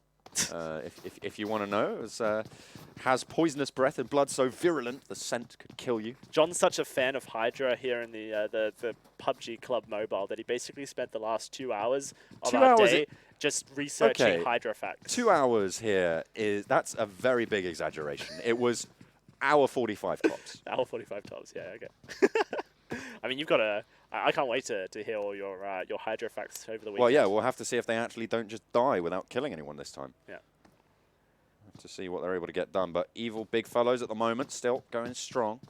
Have got a compound to themselves. This is still such a really large circle. Like, the teams aren't forced at this point to run into each other because of how big Vikendi is. But this is the difference between Vikendi and Sanhok. Yes. Exactly, because Sanhok's such a small map. It's only 2 kilometers squared, and we're pretty much getting into that territory now of the entire size of that it looks like previous Insidious map. are going to get that Orm as well, assuming that is the Orm care package. There's a couple on the map. There was one a little bit further east in that southern care package, but again, very central here. Hydra's still in, but look at that east side. Right in the center. Look how stacked it is right now. Yikes. Evil, Pixel, Eternal, Hydra, ZFX, Evolution, Pain, and IGC all going to have to run into each other here. It's going to be a bloodbath. Hydra kind of being the ones that gatekeep, but it looks like they want to move into the center circle. They're going straight towards where 8-Bit is. They're playing entirely for placement this Wow. map. You Yeah, can absolutely. see they are not wanting any of these fights. They learned their Team lesson RN. from last week, how strong those placements are, but RN still, they've split up now into 2 cars, so they're a little bit stronger. But Okay, that's fine. SWAT, See, there's a like they're difference split a when little you bit. only have one vehicle, like for SWAT here. Yeah. You know, they only had one vehicle in this compound, so they have to all go in the same vehicle. And, you know, it's scary, but like, it's fine. But when you do have multiple vehicles available to you, you should be splitting as evenly as possible. or even splitting up like this on foot, but a little bit of a firefight. Godel taking on Insidious. A little bit of tricky angles going on as Godel have so many different so fights spread. going on. Look at this spread. They are just really, really nice on taking this compound. So open. They've already managed to get a kill. Didn't quite spot the head there. Didn't quite spot the peak, and Cartoon's going to get away with it. Not too sure how he managed that one, but either way, Hash not quite spotting him out. Godel love to do this. They love to split their members all around a compound and just get all the angles so that if they get one kill, they then can all move in as a group. I like the way that we've seen Godel pushing Pixel here, taking fire from IGC. That is going to be the kill confirms coming through from IGC as they're pretty much eliminating Pixel in the background. Couple shots going back and forth, couple Well, knocks that's going back and Insidious forth starting as to win well. out the firefight against Godel. Oh, wow, yeah. We've got fights all across Vikendi here. It's going to Yeah. be HB running into Alitar here. IGC pretty much doomed at this stage. Only Altair left, Trying the to, assassin of old. trying to pop those Kar98 headshots. In third person, you can line them up. It's great. There's a nade. Oh, it's right on top of himself. I think that's a smoke. smoke. He's covering his rotation. Yep, smoke. That's right on top of himself. Exactly, yeah. Oh. But he goes down anyway. Pixel Rain finds the angle, and that's going to be IGC eliminated in 15th position. It was all on the tempo there. They 20 minutes in, 15th position. He didn't quite get that that bloom on in time, which meant that the rotations could come through. They could set up those angles that they were looking for and just take him on out. Of course, Altair going down. See if Ezio's going to rise next map, but we'll have to wait and see for that one. Eternal Hydra, or Ethi, as I've started calling them, down in these buildings, trying to just vie for that position. You can see Hydra's moved up a little bit further north. They've got 5 Paynex on squads their in east. Gorka there. This is really intensely close at the moment, but there's a lot of open ground in this center circle. Look how barren that is. Yeah, no, that's huge. Godel kind of at the top of it. There is a compound there that you don't see on the map. Insidious as well, just on the southern side. 8-Bit have held center circle for the last 3 of them. Very happy with themselves at this point. But here in Gorka, 4 squads currently hanging out. And so many ways you can take fights in Gorka. It's one of the hardest cities to fight in due to the fact that pretty much every rooftop is accessible through one means or another. So you never know where someone's going to pop their head from. Team RN, they've just been rotating this whole game. You can see they've pretty much been in no fights. There's one Darcia has lasted them, but you can see they've got 2 now, and I think they're just going to leave it. The circle's getting to a point where you don't really want to be in those vehicles anymore because, of course, that's such open terrain. If you're driving around, everybody can shoot you. Literally every other team will just look at you and go like, ooh, chicken for my dinner. We'll see what we're able to get done. But you can, as you said before, we're over 20 minutes in, and we've only had that 15th place team arrive, but a very close push coming in. 8-Bit looking to try and stand strong. You can see Matt now going for the rotation, and it's a squad wipe. We have our 14th place team, and it is Paynex going down. They will confirm all those kills. That's a nice drop of loot for them as well. They should have a lot more meds. Care package at the moment stacking up with that extended quick draw on the sniper, the Orm and the military level 3, but no helmet, funnily enough. Was that picked up by King, or is it still in there? Because I saw the smoke on top of the care package, which makes me think that King picked it up. But the issue is that Rain is behind him, and HB has the flank on it. That's going to be an easy pick up there, coming through for Pixel. Really well coordinated for them. And if the Orm had been picked up already, then they're going to be able to pick that and take it for themselves. Kar98 shots are coming through. They're going to have to be a little bit careful as ZFX Evolution popping some shots over towards where they are. You got SWAT as well, just trying to move through. Eternal Hydra in the warehouse, just a little bit further north. Oh, there's no. the spray. Jempty looking for something. Only Rain going to go down. It's the piano guy.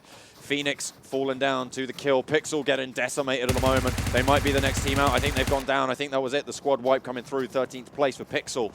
And now it's Evil, big fellas, looking to try and come in and get some of those spray downs with the UMP. You've got SWAT starting to move down this hillside as well. They've got Evil Big Fellas on their flank, trying to contest the ground, but there's not too many players left alive for them, and it's SWAT to try and get the kills. They're going to start to roll it on down, and it's 12th place for Evil Big Fellas. They will go out, and they will not be anymore in Vikendi. They will be wiped off the map, but you can see Hydra still strong in the middle. You've got the SWAT team on that right-hand side, that northern flank completely available as well.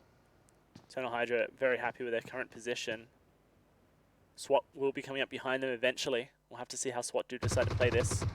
There were shots from 8-Bet towards SWAT, and I think that's what we're hearing right now as Team RN push shots over towards ZFX Hydra. RN able to take a kill here, a knock. Cypher, is he last man standing? No, he's just split from his squad. Yeah, he's a little bit away, and you can see that ZFX Evolution, they're having to bunk it down. Oh, he gets knocked. Just a little bit unfortunate there. Piano guy looking to try and make it forward. You can see the smoke is out. They don't have too much more to work with, but in the meantime, Eternal Hydra getting fragged on out, but they're trading it back, a confirm onto Eternal Hydra, and they are just trading back and forwards, but a third party's coming in with SWAT. In the meantime, we've got Godel just trying to get into their vehicle and bug on out of there, see what they can do. The next zone is in, and it's very, very southerly. This is going to force Hydra to move down. And there's a knock actually coming out for Team RN. They're starting to chime on in. A Groza in this care package. That's absolutely huge. That could be a turning point for anyone who's able to get it. It's very close to Hydra as well. 10 teams now left standing. 10 teams remaining. Circle getting small here. We get that new reveal coming soon as the zone will be restricted. Just a second here. Hydra gifted a Groza if they want it. 8-Bit though are pushing on their position here. Godkill shooting over towards the 13, Team 13, who is, I forget. I can't remember either, actually. I can't remember them by their numbers, but you can see this is where the utility's starting to come through. We didn't really see it on Sanhok, but on Vikendi, there's enough open ground that it necessitates all of these smokes. You can see 8-Bit really just hunkering down there. Lord X starting to push on up towards the top of the hill. A lot of fire getting chucked on that. Will find its mark as well, as Iron Pawn is going to get taken down. The spray down, looking to go through, but 762. Not really going to be able to get too much more done. Leo trying to trade, but he's down low as well. Very, very few. You can see the push starting to come through from Pranav. And they will be able to be successful on that. One kill confirmed. The rest surely soon to follow. Leo really trying to get something done. You can see he's just chugging those painkillers. Good position here on the shack. Has a bit of cover for himself. The question is, will he be able to spot Lord pushing up behind him? You can see Pranav trying to find the angle here. They kind of know that they're in the shack, but do they know they're on this wall here? I think he's expecting for the rotation he's actually to come out. Yeah, Leo's stuck in the smoke. He should be able to spot it out. Pranav, as soon as he takes the shot, there he goes. Pranav able to take it down, but in the meantime, you've got a couple of other players looking for those shots on Hydra. In the meantime, they have got 8-Bit pinned in the top east side of their circle, so they should be able to rotate down, get a couple of those frags on. Godel, though, they're taking on Lord now. That rotation needs to come thick and fast. But there's players on either side of them. Team RN to the south, looking to get that crossfire. Insidious have the circle, RN have members in the circle, and CFX Hydra have the circle. It's everyone else who has to rotate here. Hydra have the furthest rotation, and they have to go past 8-Bit, who can hold on the edge of the circle for now. The 8-Bit are doing rough as far as meds are concerned. They haven't been able to heal up. They are basically at their current HP totals, and that's going to be a hard fight for them if they do want to go against Hydra, considering Hydra have high ground in that little area of the circle here. Oh, right now, God here want to try and pop shots over to Godel. Not quite landing them, unfortunately, at range. Very difficult with the auto spray on the G6 there. But this fight against 8-Bit is really the main concern for Hydra. Yeah, there we go. They are going to start to take the fight. Matt going down early on. Of course, Ted does have that Car 98 from earlier. You see, RN snipes. Oh, actually, Joker is going to be going over, and he's got that Groza. He's got a suppressor on it as well. Oh, so fantastic. That's a really, really strong loadout for him at the moment. And with that ghillie suit, the patches of ground can one be played nade. so well. One nade is all Hydra need. Placed onto the 8-Bit headquarters, and that would be them eliminated. Question Got a little is, bit of a split going on. Joker really likes to play these off angles. He likes to play away from the rest of his team, but at the moment he's stacked on top of them. They sent another player down south to try and get a little bit of foothold into the next zone. You can see Godel doing a similar thing, sending Grims on up. They've got a smoke cover as well to push up and towards the circle here, but they will be running straight into Oh, 8-Bit. Oh, no. It's the Is the team just mowing them down? They are going to go out. That's 8-Bit eliminated in 8th place. It's got 7 kills coming out from Godel so far in this game. 8-Bit's still alive. They got Matt still and Ted. Matt's trying to make a def push in towards the circle, but Insidious up there, they know exactly where 8-Bit are. They're already taken out quite a few of 8-Bit's players. Somehow managed to get into the circle here. Can you believe it? Hydra need now to rotate into the circle from far, and Godel as well. And they're going to be rotating straight through Insidious's barrel here. Not a place you want to be when MixieOP has your head pretty much lined up. I think Joker's down there. Not going to be able to get away from that one. The blue just chunking away. Bishma has a bit of control over that rock, but needs to move. The smoke no longer with him. Godkill still up and going, but Joker is going to go down to the play zone. RN looking, waiting to receive. Godel, Assassin, and Filio looking to try and push on up, but you've got 2 players lying down. It's a firing squad. The smokes looking for the cover. Oh, this is completely broadside, but there's shots from the back. They're going to be able to get it done. One more player now. It's Woolrich trying to go for the spray. Will be able to land it. Filo goes down, and the confirm as well for Woolrich. Now it's just Assassin trying to take him down. Is he going to get snipes up? He has quite a long timer on that down counter, so should be able to get a little bit more done. You can see Ted and Matt still going strong somehow, facing off against Hydra. Nade doesn't quite connect onto Hydra here. 8-Bit and Hydra are snaking it out right next to each other. Assassin manages to throw a Molotov onto RN, and it looks like Insidious finished the job, so that's going to be RN going out. Double teamed there by Godel and Insidious. Who are we looking at the moment? We've got Hydra moving towards the care packet. I don't think they... I mean, it's cover. It's cover. Supply drop. Oh, hang on a minute. What's he going for? He's trying to look for the shots, but he's in open ground. That was a rapid elimination coming out, and that's another team going really, really low. They might just be going out as well. The knocks coming through, the confirms as well, as it is just so difficult for them to be moving forwards. Learning from the past, looking pretty shaky. Yeah, they're out in 5th at this point. 4 teams remaining. Insidious, 8-Bit, Hydra, and ZFX Evolution here. ZFX Evolution kind of untouched at this back compound here, but it's only Omen who can hold off for them because Insidious have pretty much put all their men into the compound to try and hold out against 8-Bit and Hydra. So we'll have to see if Omen's able to do it. The ever snaking attempt from SFX coming through. Going to hear those footsteps, Omen, so he's going to know that he's got a squad on him. It's a 3v1 as well, not what you expect. 8-Bit trying to hold off against Hydra. They get the knocks. Oh, disgusting stuff coming through from both ZFX and 8-Bit, eliminating Hydra in 4th. Another 4th place finish for them. That's where they finished last map as well, but that is very consistent. Yes. They are deservedly near the top of those tables. They are really solidifying themselves as one of the more consistent teams, but 3 teams remaining now, and at the moment ZFX have a really strong shout in this. They've got 3 players left standing. You've got Insidious as well in the buildings, playing with 3 as well, I believe. And Omen's still alive in that flank position. I don't think ZFX have absolute information. There are 2 in this building, the compound, and as you see the rotate, next to where ZFX are, Omen hanging out in this shack, right next to where Virus is. So it's very difficult. Viro, I should say, and Demon King and Piano Guy. I don't actually think they know that Omen's in the shack either. So Omen potentially going to get a flank onto ZFX if they push into the compound. He's going to be waiting for them to make that break for the next blue zone. He's going to try and just be up behind them and let the rest of the team go for the crossfire. A little bit of position given away. They are really, really isolated. You can see they've chucked out the smoke. Smixy looking to try and make a break for it. Cartoons trying to cover. You can see he's going for those third-person peaks, but at the moment, 8-Bit do not want to give up any more fights. They do not want to give up any of that pressure. You can see the nades and the smoke starting to come on out as this play zone going to be restricted very, very soon. And this is really clever stuff coming out of ZFX. They're putting smokes on top of the compound so they can push into the compound. It's the best way to breach a compound is to cover it in smokes, and then you can push out from the outside. Here comes the rotations, though, as 8-Bit need to move a little bit into the center, and it's actually Insidious who've had the circle for so long who are in trouble. They're starting to come on through. Virus starting to spray down Smixy, last left alive for his team, but 8-Bit still have the shout. You can see he's just duking it around in the smoke, able to get the spray down, but there's just too many people. They're eliminated in third place. Omen's popped out! Omen's won it!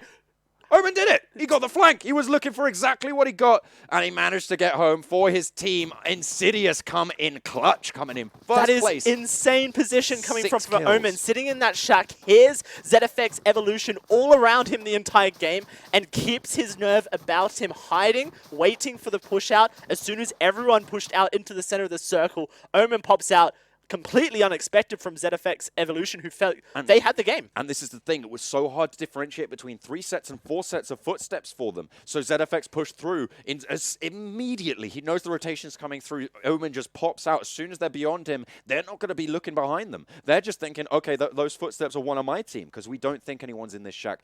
Beautifully done, beautifully executed. Insidious, they had a little bit of a weak position, but they pushed on through, and Omen able to take it home really, really clean on the end. Such a risky play to set someone separated in that shack for Insidious. You know, they would have had a much stronger team fight if they could have poked as 3. But like you mentioned, due to the way that the circle positions itself in the last minutes of the game, Insidious were the ones who had to push to ZFX. It had been ZFX pushing to Insidious pretty much the entire game. And so having Omen in that shack worked out so huge for them. Really good setup play for them that pays off, and it's lovely in PUBG when you see teams set things up for late game circles and the eventuality that something goes wrong and doesn't favor them in the end game. Beautiful stuff coming through from Team Insidious, who are one of our top 3 teams in this group. With that win coming through, that's going to put them skyrocketing towards the top of B here. Let's get some of these highlights here. This is the first kill that came through for Swag. Learning from past, is it? No. Learning from the past. Learning from past. It is learn Is from it? past. Yeah, it's learn from past. Yeah. I'm adding an ING. That's my issue. Oh, okay. IGC, same thing. Got all and with this Grim's just aggressive push. He knew into what he that could do compound. there. He knew he could get it done. Nice timing on that, because he knew that they were going for the res and weren't expecting the push. That's exactly when you want to take it. Altair, you can see going down there. Not going to be doing any more of those eagle dives into hay bales anymore. And really unfortunate so far from the evil big fellas. We haven't seen much from them. They've kind of been going out in that 8th position consistently. In this game, I think it was actually 11th position for them. But that is good enough to see you to the semi-finals. Sure, it will put you mid-group, which means that you're not in risk of being eliminated at the end of the weekend. You won't be in the red zone. Exactly. So it means that, of course, if you avoid those bottom 8 positions of the 32 teams in the tournament at the moment, you can be there. You can get a little bit more strength. This was really strong from Woolrick, I have to say. The position that he was able to hold, Snipes going down early, unfortunate, of course, but he just got zoned away and Insidious able to capitalize. But even at that point, Omen's in that shack. At that point in that highlight, and this is minutes, like 10-minute setup here coming through. The push comes through from ZFX. They get the knocks onto Insidious. It looks so good, but then out comes Omen. Surprise, surprise. So surprising that we didn't even see it happen. It's just unreal stuff coming from Omen, and they take first place, the 30 points. They get 6 points on top of it to make it 36. ZFX Evolution are kind of a team that needs the points to remain out of a danger zone, which is going to really help them here. And then again, we see Apex, or sorry, 8-Bit, Hydra, sitting in that 3rd and 4th. They're really consistent in their positioning, learn from the past, consistent as well, up in the top, just basically showcasing that over a long-form competition, they can stay towards the top of their groups, which is really important for placement in the late game. Here's that kill comparison coming through, and it was Viru with 5 topping it out, Philo as well from God L. But as it kind of dips down, Hydra, Team Apex, he hasn't changed his name. That's not good. Yeah, 8-Bit Ted. Of course, he is 8-Bit Ted in in the game as well. We've got Riser as well on that chart. So nice games coming out from them. But 3 ZFX players, sorry, on the chart as well in this top 10. So really nice performance coming out from pretty much everyone there. And 5 kills seems to be a pretty standard top of the board setup going on at the moment. We'll see if they're able to continue it, moving on forwards, of course, as we were talking about consistency. And we did touch on it earlier, but Retribution going out first, that's really, really bad for them. Because very rough. They were on to what could have been a really strong performance, coming in, first place, huge number of kills, 16 frag game on Sanhok. Yeah. And they just let the ball drop so badly here. Teams can potentially claim that when it comes to Sanhok, when it comes to Vikendi, that it's a different game, that they're not as experienced with it due to the fact that Erangel, Miramar are your favorites in PUBG competitive. And so now, as we do kind of hit that halfway mark for today, and we know that the next 2 matches are going to be Erangel, we're going to get double action on Erangel. Yeah. This is where teams need to showcase that if they are here to play, they can be consistent on what is PUBG's most famous map. Yeah, it's the one it was released with. It's what came out, and it was really, really good performances coming out across the board from most of these teams. But you can see ZFX Evolution and 8-Bit, that comparison there. Kills very, very even, very high frag games.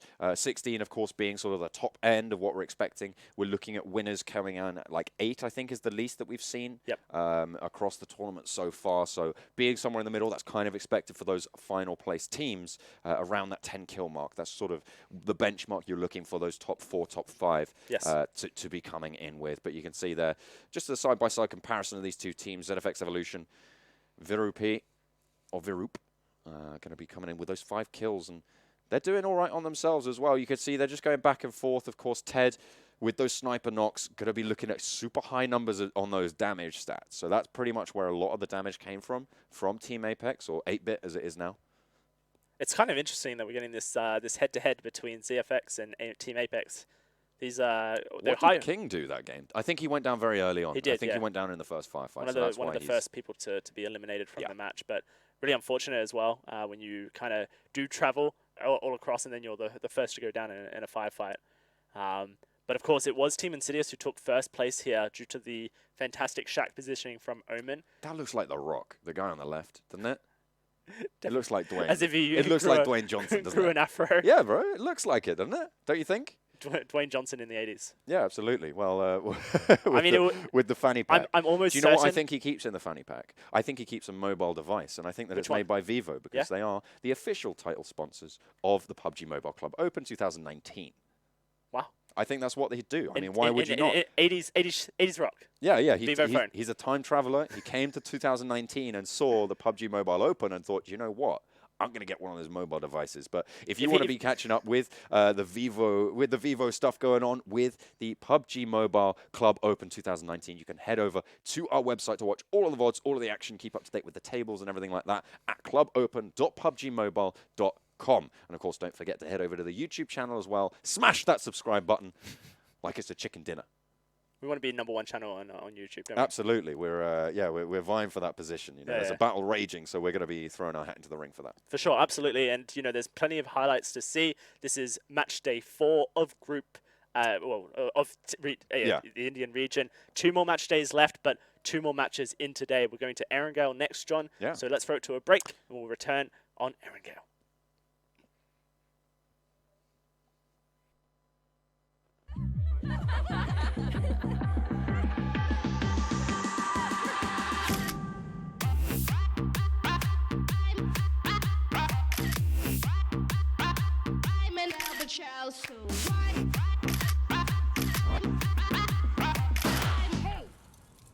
Where's everyone?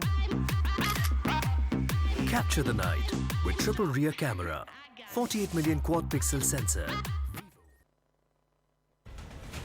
Zombie, Darkest Night, the newest mode in the zombie universe, is here.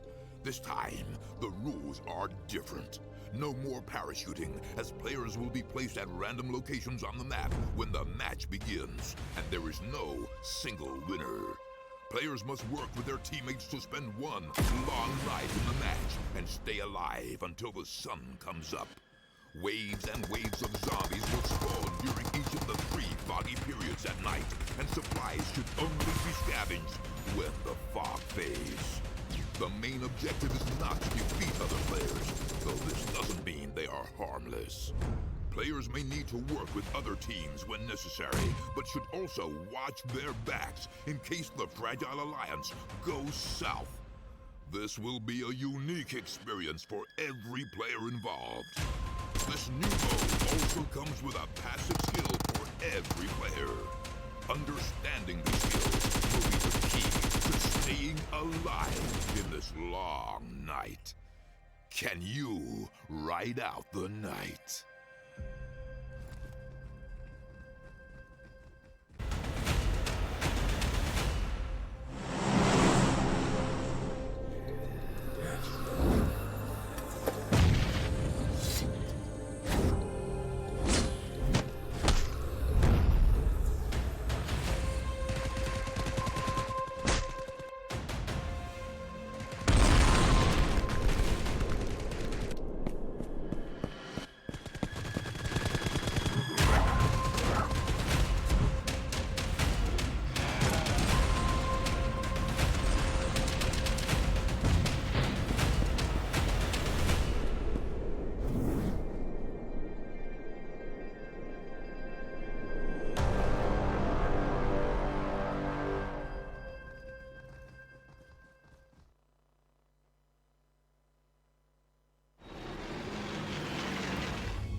for free.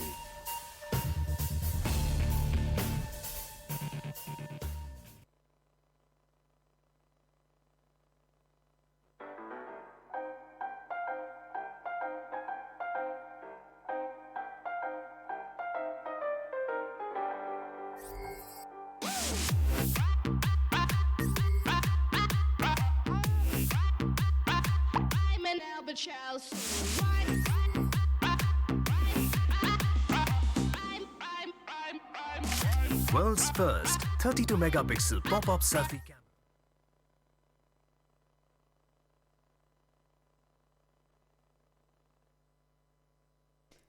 Hello and welcome back to the PUBG Mobile Club Open 2019. We are here with the India region. We've had some cracking games already. We are into game number 3, and we are going to be heading over to Erangel, the map that started it all, that's kicked PUBG off in the way that it has. Of course, we're over onto the mobile platform. My name is John Allen, with me yet again, still here. I can't get rid of him. I didn't leave. It's Joshua Dowsey. Douse.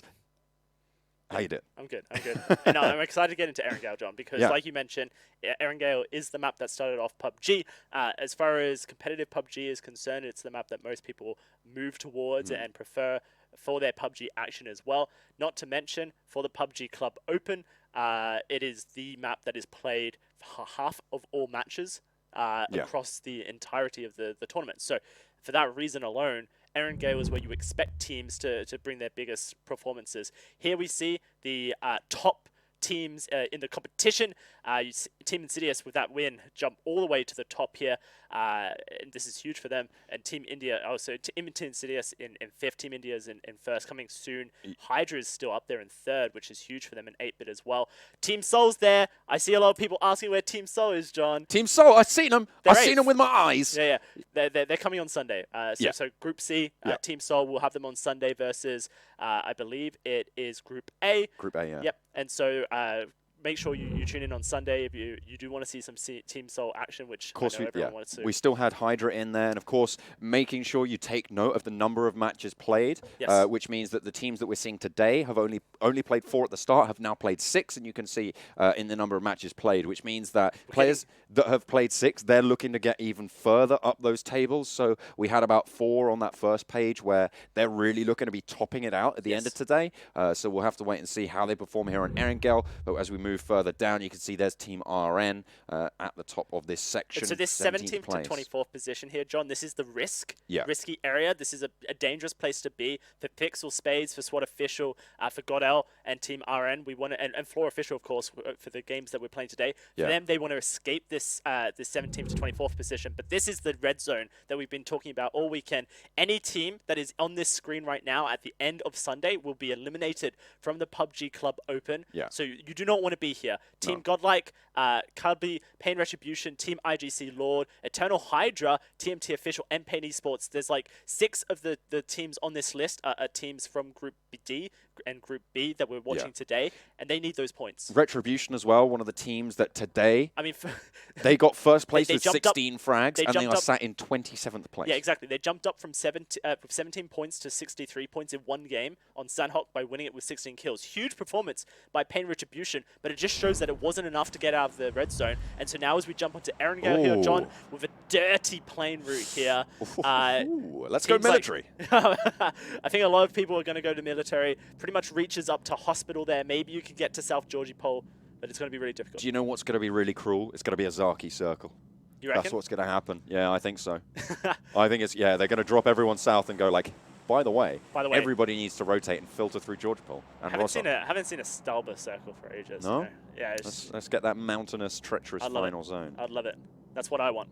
That's a really early drop for a lot of teams there. They're really jumping out in their droves. Yeah, so the plan is that if you can get onto that far west road that leads down from Primorsk up to Georgie Pole, then you can get a vehicle, then you can go anywhere. that you want. And so a lot of players will try and just jump across that road there. It is a bit of a dangerous game, of course, because you are pretty much jumping into like low-tier loot zones, but playing for vehicles. Gatka going to be a pretty heavy drop location for a lot of these players. Love a bit of Gatka. It's such a risky position to go, and it looks like maybe only 2 squads, Squat and Learn from the Past, actually jumping onto Sopnovska military base here. So that's quite surprising considering the plane route that only 2 of the 16 teams actually landed on military base. We'll have to see how they divvy up the loot. Of course, both of them looking to be on that western side Oh, of Military no! Island. Oh, no, he's going. Oh, no! They're going for it. Have they got a gun? They're going to box him down! Oh, okay. It's It's a gross. 2v1. Oh, he's got the vehicle. Oh, team damage maybe, but he looks like he's just being able to snake his way out. Reversing coming through. Let's go. UAZ's abound. He's running. Run, Harry! He's running for the hills. But what's this? Run, It's a player Harry! up north. You've got Addict. Aditya. No, Harry, He gets not like rolled this. on. Oh, dear. The punches to finish him off. Nice play to start us off there. The first kill's coming through, but the first shot's out as well. And already, this is a cacophony of bullets starting to rain on down. This is not what we were expecting as Godel take on IGC. Joker trying to push onto Mazix here. Oh, it's a shotgun. Shotgun not working out. Joker, can he get the shots off is the question. Oh, he's running in. Mixie with the AK. Pretty happy. Yeah, he's nowhere near, though. Not really looking to help him. Omen, the victor from the previous one. Joker won out that trade there by Mazik. Gets the down, but he's got Cartoons to contend with as well. You can see he's just biding his time. He knows he can wait. He knows the door at the back shut and waits for the open. He's going to res. He's going to be able to just Dangerous get the rest. play. Joker would have heard the push on in. Oh, he's going for the spray. That was nicely timed, but Joker's very low now. The shotgun is still there. Cartoons looking to try and trade it out. Doesn't have any meds there. You can see Mazik going pretty low. Is still not very resable. Looking for the spray down. He's spotted him out. Cartoons. Oh, is he going to be able to get it? No, not quite there. He's just behind the wall on the other side. You can see the feet just poking through. Joker's like, maybe I can shoot from the wall. Maybe If he pokes can. his feet out. Let's have a look.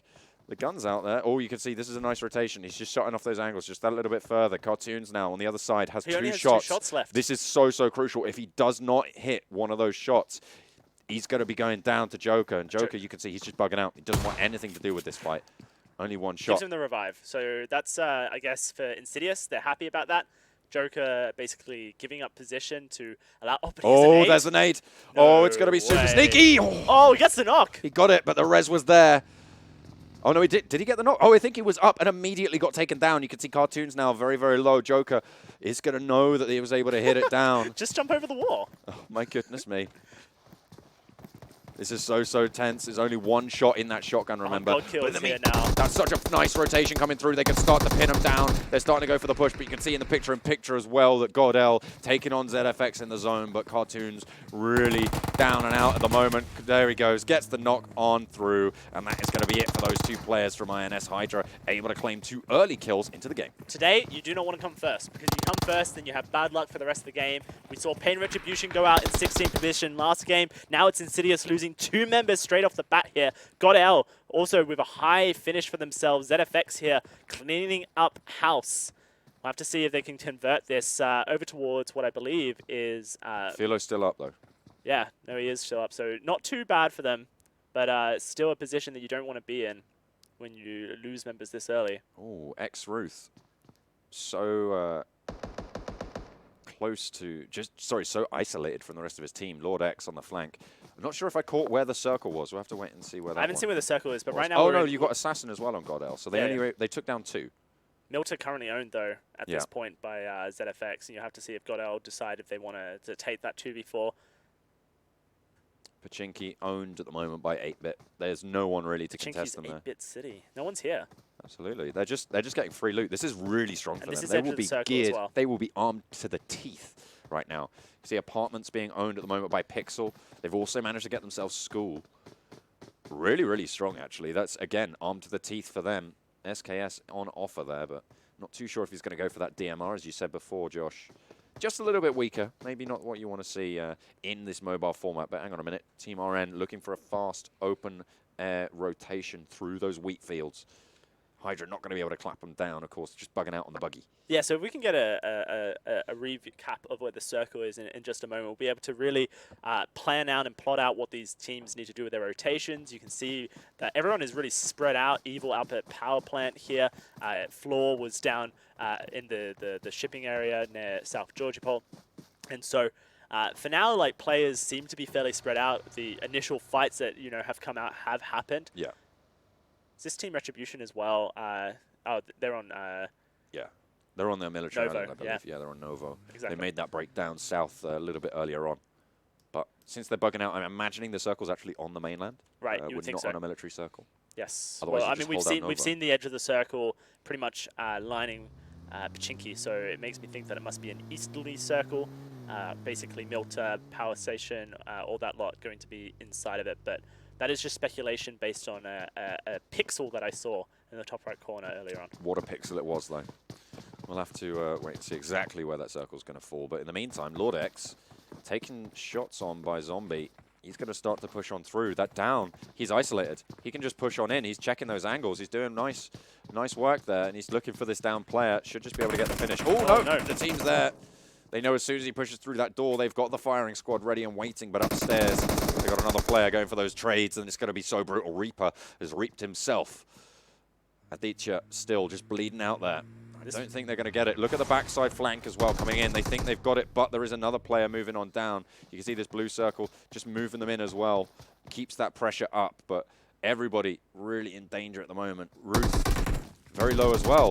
Arnav just getting fired on, and they are trying to just push across. They've made their way through. This blue's going to be starting to tick away, and this is going to put a timer on proceedings. Zombie looking for that spray down. Will get shot out a little bit more, but there's a player downstairs as well to contend with. They're just circling around, and they have so much to work with. He spots him out, looks for the shot, but it's Zombie to go down first. Now it's Pranav to try and pick up the pieces here. Can he get anything more done? Has got a couple of meds, but not too much to work with in terms of those boosters. Looks like Rad's on the way, so it's going to be back up. Oh, here he goes. Pranav. All he needs is the question. No, he Oh, just he gets cleans it. up house, takes down Eternal Hydra. Our first team to be eliminated here on Erangel. Not a position they want to be in that red zone, John, remember. And Eternal Hydra going to be suffering because of that. But Pranav needs to heal up pretty quickly. You can see he's popping that first aid. He's fine. He'll be all right. He's all right. He's an experienced medkitter. Absolutely knows exactly what is going on. But there's a couple of players now. You can see, oh, there's the circle there on the eastern side of this part of the map near Hydra. So they're going to be rotating on through. So it is basically a Milta. Yeah, it's a Milta circle here. And everyone making a large rotation. So many squads jumped out westernly on the aeroplane, remember? A squad basically firing down onto Learn from past, I should say. They are going to try and get something, and I think Swag might go down as well. He's out in the play zone. Yeah. Falls on out. SWAT still looking for the trades. All the shots coming through the M4, the tap fire coming out, but it's not able to land its mark, and the slip slide down to the river. This is going to be rolling on so through. dangerous, though, from Learn from Past. Only SWAT and Learn from Past landed on Subnosca military base, and now both of them have to make the rotation over the bridge towards Milta. And they have to move towards Novo, which is where we saw another team was playing. I can't remember which team it actually was. There we go. There we got the circle. It was ZF. Oh, no, it was RTR Retribution. They landed in Novo and just pieced out straight on up towards the middle of the map here. You've got a very dangerous circle here. There's a lot of open ground, not too much to work with. So it's all going to be on those rotations, on those little copses of trees. I mean, look at Lord. Yeah, look at Lord X. They have a vehicle, though. They'll be all right. They have the meds to go as well. And actually, if they decide to go down towards Yasnaya, they have a really safe area of the circle because it was such a southerly plain. You would expect that Yasnaya is probably very low population. Obviously, us, we've got our view, a Hawkeye view. We can see that there is literally 0 people in Yasnaya. But these are the decisions the players have to make. They have to go, well, our plane was literally down the canal on Erangel, so you would imagine that that north side is the safest place to be. Yeah. SWAT just get in, barely. He's really, really low. Look at that. Only got those bandages to go up as well. He's got 7 of them left. He should be all right. He's not ticking them, though. He's maybe wasting a little bit of the resource there. Yeah, of course, if you wait just a little bit, you get a little bit more bang for your buck on those bandages. Yeah, you're basically like bandage 1, 2, bandage 1, 2, bandage 1, 2, and it just allows you to maximize the amount of healing you get from your bandages. But maybe he has so many that he doesn't care, John, and just wants to open up some inventory space for himself. Is that an M24 being picked up here? So Learn from the Past had quite a few guns from the military base, but SWAT going to claim them all. Still out in the blue, pretty happy to chill out here. It's only that level 3 loadout. They drove, actually, I think they drove past a drop, which is where that level 3 came from. So they'll be able to get that one on board. But at the moment, still 15 teams left to go. 50 alive, though. So a lot of 3-man, 2-man teams in play at this stage. And like I said, it's teams like Pain Esports, Eternal Hydra, Team IGC, Pain and Retribution, and that need to get their, and Lord here, that need to get their points, John, because they're in the red zone currently across all groups. They are in the bottom 8 of this competition. Yeah. And if they're not getting points today and tomorrow, then they're going to be eliminated from the group stages portion of the Club Open. It's going to be very tricky for them to make that. We already have Eternal Hydra, who was in 30th position this game, going out 16th, which means they get 0 points. Not a good start for them. But teams like Pain Retribution, Lord, and Pain Esports, they're going to have, and Team IG, they're going to have the ability in this game to really change their storylines and give themselves a better chance of succeeding here. SWAT still very, very low. They have to bandage up. They have to first aid. They have to try and keep it going. And they're going to be pushing into Team RN as well, and Learn from the Past, who've just managed to cross over and will make their way up into farm, you would expect. They should be all right, but they're going to be really lacking on those meds when they hit the circle. But they're looking to climb that placement ladder. Yes. See what they're able to do. But with 15 teams remaining, even climbing for that bit of time, because essentially what you're doing is trading off one for the other. That is a powerful drop there. The AUG very, very strong at the moment. Yes. With that 8x scope, not super useful there, but the scopes they already have should be a little bit better. Godel just sailing a little bit wide. On that motorbike, you're so hard to hit. You are so hard to hit, especially on a broadside pass. You're really going to struggle to track them. So you're relatively safe at this stage for Godel, but having...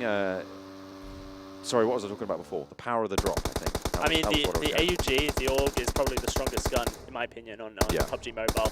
M4 is one of the easiest to control once you get it all stocked up. Yeah. But the AUG doesn't need that many attachments to be good. Look at that shift. All the way up north. So SWAT. you said this was going to happen, right? Suddenly playing the northern circle, and Yasnaya is the place to be mentioned, pretty much center point.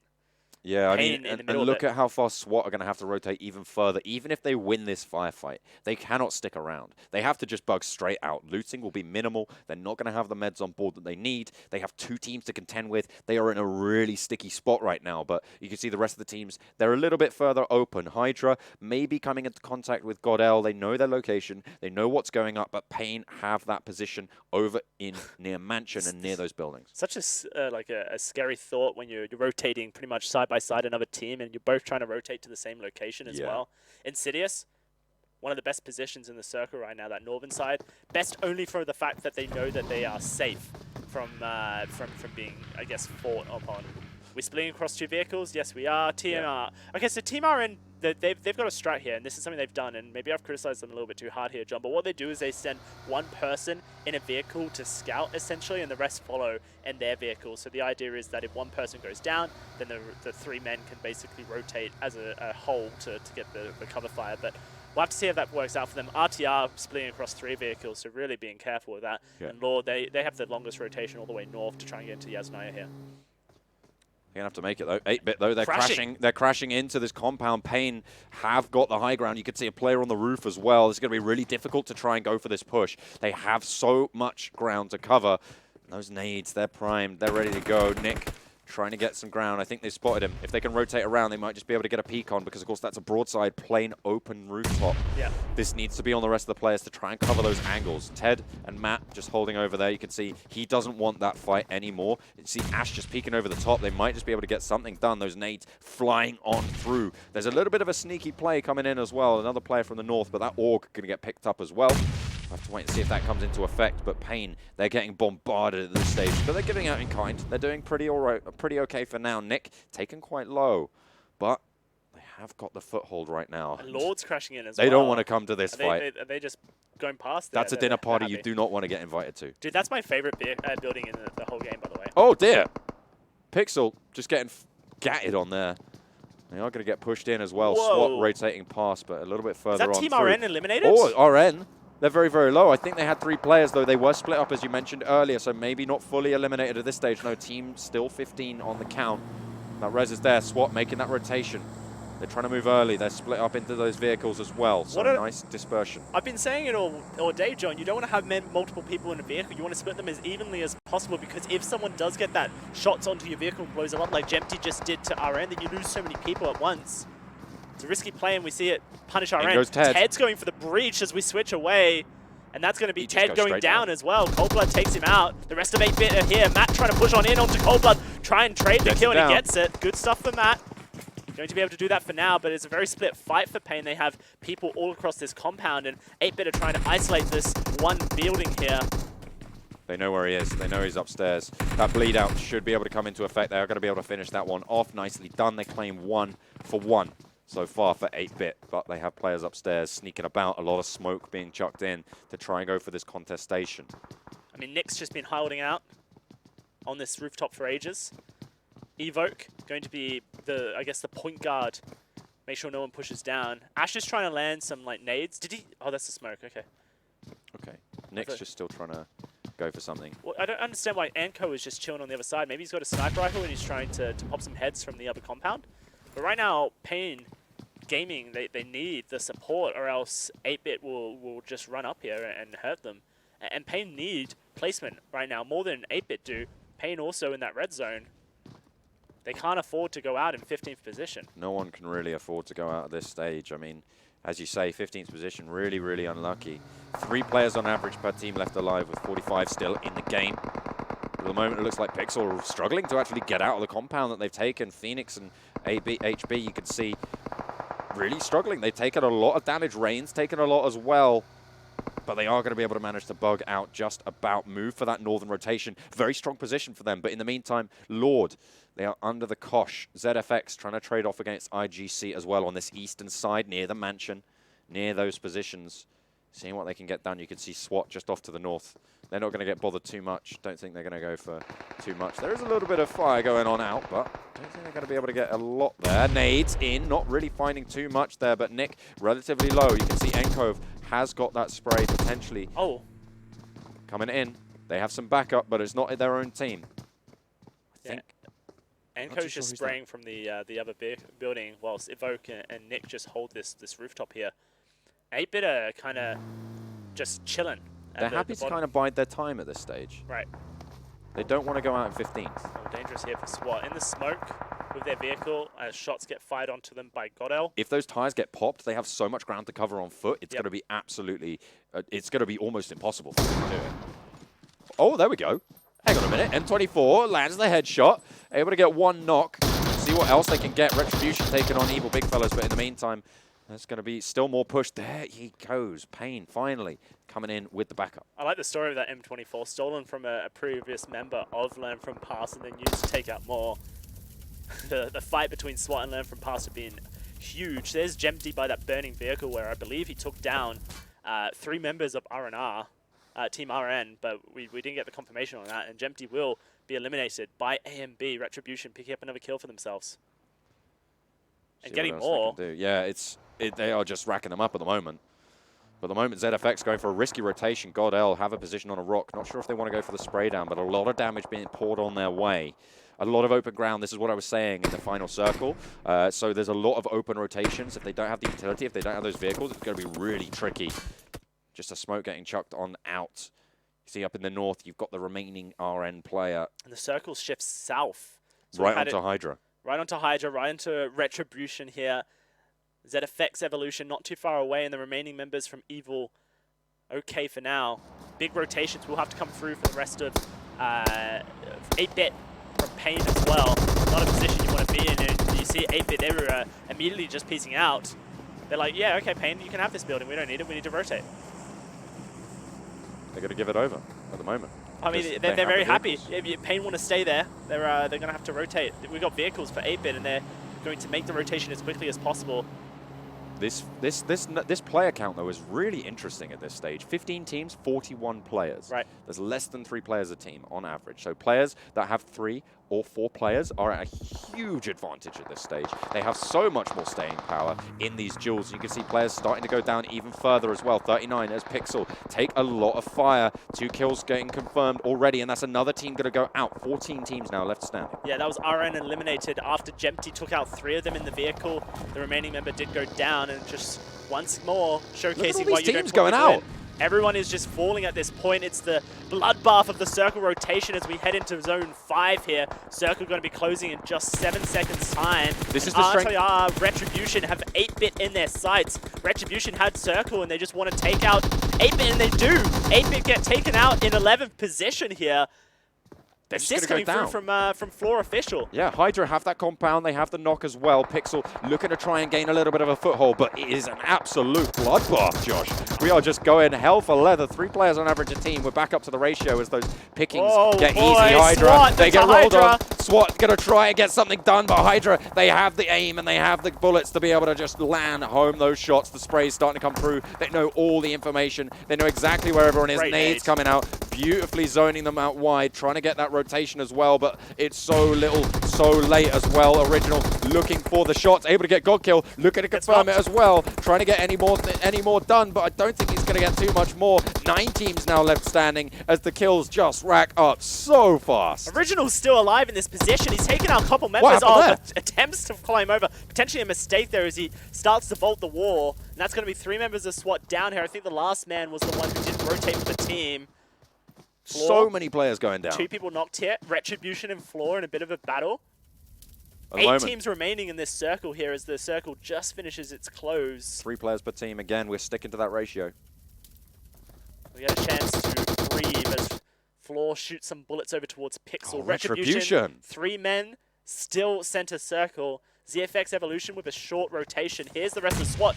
Oh. Big nade comes through, and that's going to be Joker eliminating SWAT on the backside of that nade there. Out in 8th, Hydra remaining strong.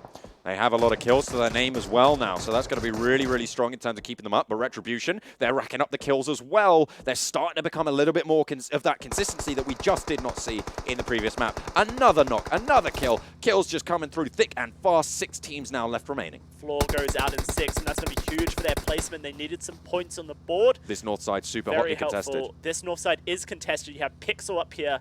You have Learn from Past up here as well. Whereas ZFX are trying their best to get on into this middle compound, the big warehouse. I call this Simon's warehouse because my friend Simon always dropped here. That's nice to know. Actually, no, sorry, it's Brixton's warehouse. So I'm going to not call it that. No, don't call it that. Insidious, they get knocked down. One of their players going low. See what else they can get done. As you can see, Hydra Joker actually getting a headshot there by Viru. He is a little bit OP, it seems. RTR, though, Retribution are going to have a little bit more of a shout in this circle. 5 teams now left standing as Insidious go down early. Look at this, ZFX. They have so much strength here. They have all 4 players up, but Viru gets knocked. Retribution able to get it done. They're going to get the revive here. Retribution basically waiting for the push coming through from ZFX, who want to breach into the warehouse in just a moment, but they're going to wait to get Viru up so they can do it as a 4-man here. Retribution currently premier position in the circle, but it's not to mean that they are safe at this stage. Hydra with their vehicles have rotated into a safer location for now. They'll be happy with that. Patel trying to go for the spray down, not quite able to hit it onto Joker as he gains a little bit of high ground, gains a little bit of pressure, but those wheels are not going to last long. You can see the spray coming through. Oh, he gets him down. Joker gets knocked, and a lot of damage over onto the vehicle. It's going to remove the cover. The explosion takes care of the job. Retribution able to claim yet another kill for themselves here. Smoke's going out to block the viewpoints here. You can see Pixel by the tree. Learn from the Past is behind them, just snaking it out into the circle. Here come the smokes. 5 teams remaining, and it's Retribution and ZFX's game, but they're about to clash into each other. The breach onto this warehouse being sized up at the moment by ZFX. I think this is going to really dictate who's going to have major strength moving forwards. This is the fight to pretty much end the game here. Top 5, as you say, huge point jumps coming through. So next team out loses out greatly. If it's one of these 2 teams, they're looking to move up and gain those 14, 15 point. I can't remember exactly what the differential is there, but a huge point jump in terms of those placements. And Retribution, they really need that right now. Next circle's about to be revealed to us, John. The question is it on this warehouse once more? No, it's not. It's center of the circle out in the open. I think it might just be in the warehouse there, actually. Just a little bit. Potentially. We'll have to get a confirmation later on. We'll but have to see a little bit closer, but... It's okay for Pain. Oh, look at Learn from Past. He surely spotted them in that bush. Hitman scouting outside. Piano Guy's lining it up with the nade. I think he's spotted a window. He's looking for the shot. Well. He just got spotted out. Look at Bishma as well. Encore here. He knows exactly where all of Pixel are. There's a surprise drop. I don't think anyone's going to be bold enough to go for that. That's really risky. Pixel are the wild card here. You've got Hydra with 1 player. You've got Learn from Past with 1 player as well. They know exactly where he is now. I was going to say... That's so risky. I was going to say Learn from the Past with a wild card here, because Encore could just snake his way into a victory, but no. He decides to take shots onto Pixel, and now Pixel surely are the wild card in this situation for themselves. Bishma here, unspotted, snaking his way across the ground. Still, Retribution and ZFX strong. Nades being thrown in. Retribution have all 4, ZFX have all 4. Shots onto Hydra here, onto Miru actually, and that's the knock coming through. Retribution still holding strong inside the warehouse, but it might be ZFX looking to go for the push. You can see A&B has a really strong position against this. If they line up for him, he might just be able to get the complete knock. He's got that extended mag on as well, so he's got 40 bullets ready to go. That's really strong. Smoke, though, is going to block their path just a little bit. They might want to rotate just a little bit further away. The blue zone's starting to encroach now, so it's going to push them out, push them wide. You can see he's got the push. He's got the peek, looking for it to turn the corner, able to get him down. A and B gets taken out, but Hitman is there. The spray comes out. The M4 just about gets it done, but the knock is out as well. And in comes Retribution from the backside, and they are going to eliminate ZFX from the running. Huge positional game there for ZFX Evolution. They needed that position to Wait, stay that was a nade alive. from Bishma. That was a nade. Didn't quite connect with anyone, I don't believe. I think he got the I think he got the knock. Onto Hitman? No, onto Pixel on the outside. Oh, right. So Pixel might be in a bit of a trouble here. All They don't know members where healthy. it came from, though. It was thrown into the warehouse. Didn't connect with anyone. Okay. Edge of circle on this warehouse here. It looks like it's not moving very far for Retribution, but they do have to leave the warehouse, and this is where Pixel and Hydra Bishma are going to have the advantage, because for once in this circle, it's not Retribution hiding out, it's essentially Pixel and Hydra holding their ground against Retribution here. Pixel know exactly where the nade came from earlier on, so Bishma, so they know where Hydra is. Really tricky, but it's all on if Retribution can throw a spanner in the works. Bishma is relying a lot on luck at this stage. Pixel have a strong position, but if they get spotted out, Retribution have the advantage. Absolutely. They have more cover to play with. Nade being positioned here by Rain, trying to set up for the push that will be coming out of Retribution in just 8 seconds' time. That's a lot of kills. 11 kills. A lot of kills for Retribution. Are they going to take the vehicle out? Yeah, 1 player in the vehicle, 2 players in the vehicle to try and get to the other side of the circle. The rest on foot. So Retribution going to be going all in on this rotational play here.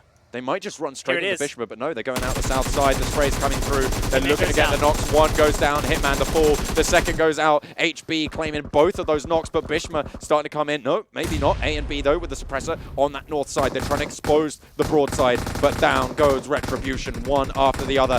Pushes out, and Bishma is going to be able to take him down. They get the knocks, and it's only 1 player left standing for Retribution. That's the only thing keeping them in the game. They're in the smoke, but they are getting rolled on down, and it's Pixel with the grass snake play. They are going to make it happen. Fantastic play from Pixel, so calm and calculated, and so unfortunate for Bishma there that he managed to go down just a second before Retribution lost their last members to the zone as well. They get 10 kills on the board, they do. place third, and again Hydra is seen in the top set. I mean, at this point, placing top isn't really the story, because it's all about Retribution and it's all about Pixel, who are trying to get out of this red zone. The bottom 8 teams in the PUBG Mobile Club Open will be eliminated at the end of this weekend. Retribution's one of them, Pixel's another of them. With these finishes for themselves, they're going to get far more points and try and escape that red zone. So that's really good stuff for Retribution, who won match 1 on Sanhok. We didn't see them at all on Vikendi for 16th position. Absolutely disastrous result for them. But a second place on Erangel shows that things are looking up for Pain Retribution. And as well, with more Erangel maps coming up as well, the next map and the final map for today between Group B and Group D, which is where these teams are coming from, that is going to be played against. That is going to be played again on Erangel. I love this. This what a way to start great. a game. I absolutely love this. He was on a little bit of a chase. Poor Harry. It's just a boxing match, right? And you can't really do too much. It's a boxing match with a car. Yeah, that's true. I feel like bringing a car into a boxing match a little bit unfair. Yeah, just a little but they do close it out. Lord X, of course, getting that one done. But Retribution had a really high kill game. They had a really, really strong showing. Really strong showing. Exactly what they needed. We get to that see was a the perfect leaderboard. nade peak from Joker. I mean, the nades have been spot on from these teams here. And they have to be. A high-level PUBG player, it's all about where you can position your nades. It's all about the smokes and the frag nades. The Molotovs can play a part as well. And if you've got good nade play, then it gives your team such an advantage, because if you can win a fight without actually having to peek someone in third person as well, it's huge. Third person is disastrous for the idea of, I know where you are and you know where I am because I can third person peek you. And so it makes positional gameplay so much harder to achieve, because everyone has such an awareness of the other players in their area. And so the nade play is basically the way to counter that, because if you can take someone out without having to look at them, it's huge. But we've seen some pinpoint accuracies from some of these mobile players here playing on their Vivos. It's unreal stuff from them. Yeah, of course, Vivo, the title sponsor, the official smartphone of the PUBG Mobile Club Open 2019. So they are obviously they're obviously letting that kit speak for itself, and you can see what's happening. I mean, look at this. I feel like towards the end, Retribution had a really strong position. Just picked off a whole team with the Mini from far. This is the thing as well. Joker going down there, really crucial for Hydra in terms of lacking that position. But in that final fight, I think where they really fell short was the fact that they didn't smoke out. They didn't try and push out with smokes, line their approach, because of course they knew Pixel were going to be lying down in way. That was the only way that they could have held. They knew Bishma was there, and they didn't try and move for those pieces of cover for that rock. Instead, they opted to drive out, and they just got absolutely rattled down. Time and time again. I mean, it's a hard rotation. You see it here on your screen here, as Pixel pretty much just held in the ground true. The final spray is coming through, and that's so unlucky for Bishma, because he does just go out just as the last player from Pain Retribution dies as well. But there's the score split coming through. 37 for Pixel, but with all the kills that Retribution was able to pick up, they finished in 33 points. 29 for Hydra. ZF Evolution needed those points desperately. 21 for them. M4 Official as well. There's so many of these bottom teams starting to make some waves for themselves. They really want to escape this red zone and move on to the semifinals in the Club Open. Yeah, of course. Obviously, this is the last week of these group stages, so making sure you got those points on board, super important. Taking a look at the kills, though, Hydra able to place with 10, and you can see Joker topping it out with 7. That is a brutal game for him. Joker was on fire for the early stage of the game, got those 2 kills early on towards the previous winners of the game. I can't remember which team it was that he got down. It was in the highlight reel. Insidious. There we go. But it's all about Pixel and Retribution here, just basically holding so many spots on this score leaderboard for themselves. And if you can get those kills in this game, it's great for your placement, for your overall score. Each kill is a point, but the points are very heavily weighted towards placement. So what really excites me is when you get a team like Hydra with Joker on it, who not only are they getting highest average points in placement across the board for their matches, but they're also finishing with like up to 16 kills in some of their games. A really deadly team to go up against, and it's why we see them so consistently in those top 5 scenarios. But here it is, Retribution versus Pixel Spades in the head-to-head matchups here, and you can see that it was not much in it, only 4 kills difference, but Pixel had the better position towards the end. Look at the damage as well. And this comes because Retribution were playing a sniper-heavy game with the DMRs, the Mini 14, just looking to try and pop some shots off and eat through meds. And so this is something that is really important in Battle Royales, that you can have a player or a couple that are experienced with a DMR or a sniper rifle so that they can just do constant poke damage, because if you're getting rid of your opponent's meds, especially in those awkward circles like we saw at the end, it really hurts teams' abilities to stay alive. And I think Retribution were kind of the key influences of the teams that did fall in that last circle, because their position and their DMR play allowed them to do so much damage across all the teams. And this is one of the players, of course, Patel. Brutal with those DMRs. As you can see, 993 damage done. A huge chunk of that coming out from him. But really strong, actually, from a lot of these lower teams. And it's something that we came into the day not really expecting much to change. But the fact is that these teams have only played one day before. Right, exactly. And it's a momentum thing, I think, that we're seeing a shift on. Sure. Because you've got these teams playing, 4 matches, but they're playing it in one day. We're now seeing the second day of their play. They've obviously taken what they've learned to heart. They've taken all of the advice that they've been given by their coaches, by their friends, by just watching back the streams, watching the VODs, which, of course, you can head over and check out on PUBGMOBILE.com. Clubopen.PUBGMOBILE.com. I'll get it one day. But you can see that they've been learning from those mistakes, and they are coming in big. Obviously, Retribution with an unfortunate finish on the second map, going out in 16th with pretty much no points, right? Yeah, 0 points. They're coming back, 0 points, exactly. Yeah. So they're coming back in, and they know exactly how they want to play this map. And that's exactly what they need to do. It was a Novo drop, a big rotation to the middle of the zone, and another high position for Team Retribution. So really excited to see as we, are moving on with the broadcast. Only one more Erangel match to play on this day of PUBG Mobile action if Retribution can get another finish. But of course, if you guys want to look at the standings, where would you do that, John? Well, do you know what? Handily enough, I can tell you exactly where you'd do that because you'd head over to clubopen.pubgmobile.com. Got it right this time, didn't I? Nice one. You can get it right as well if you type that URL into your browser. You can head on over. You can check out all the VODs, all the standings, everything you need to know about the PUBG Mobile Club Open for the India region because, of course, that is the best region, as we all know. And, of course, if you are Team Retribution and you want to learn from maybe all the stuff that's happened, is there a place you can do that? Well, I mean, you see can where everyone's landing. Where would I replay games? Well, you see, there's this handy little website called YouTube.com, and Wow. you can head over to the PUBG Mobile channel. Of course, you saw the link on your screens just a second ago, and you can hit subscribe. And how do I access YouTube? Is there a device I can use for that? I'm just going to ignore you now, okay? I'm done with that because we're just going to head over to a break. Of course, Vivo being the official title sponsor of PUBG Mobile Club Open 2019, they're saying stop what you're doing because we're going to a break. We'll come back with the final map of today, which will bring all the teams level on 8 maps played. We're going to head over to a break. Erangel is up next.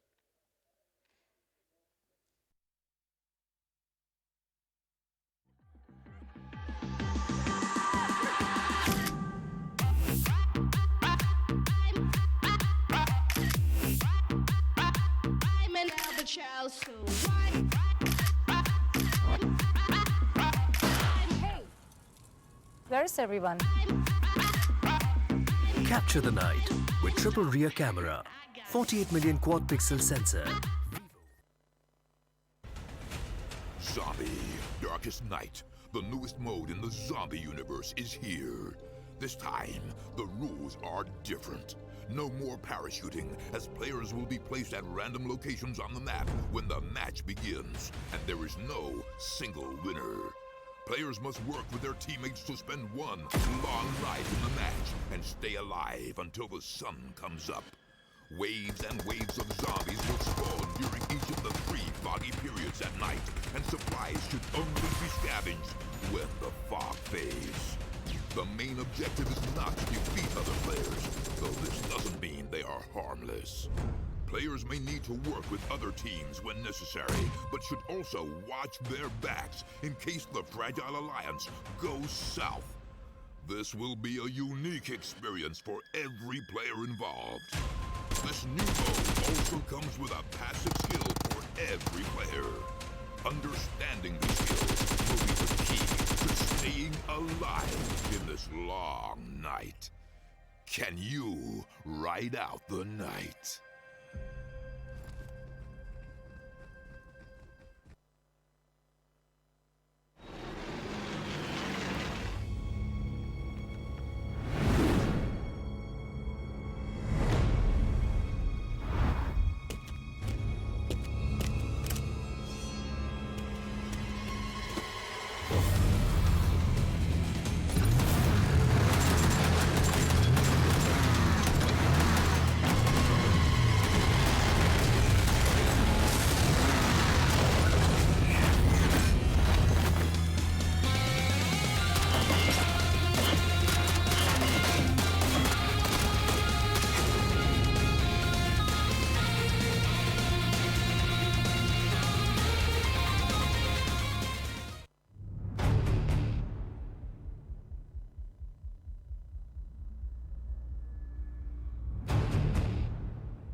World's first 32-megapixel pop-up selfie camera.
Hello, hello, hello, and welcome back to the PUBG Mobile Club Open 2019. We're covering the Indian region still. We're still going strong. My name is John Allen. With me is Dowsey. We've been looking at these games over the past 3 maps that we've seen, and it has been a lot of shakeups going on. Absolutely huge shakeups coming. Some of the stronger teams from Group B and D have remained strong, but now we're seeing some of the bottom teams, the ones that are in the danger zone, the red zone as we're calling it, John, starting to make some moves and enter into the mid-pack. And really for all of these teams right now, it's all about positional advantage on the leaderboard, because whilst we play in groups and everyone's divided into 8 groups and then those groups play versus each other, it's all about where you finish overall and your points versus everyone else, because the bottom 8 teams, I should say, will be eliminated by the end of this weekend and will not have the chance to fight in the semi-finals here in the PUBG Mobile Club Open. And so for some of these teams, they have a lot of things that they need to work on and improve their play, but the good thing about week 2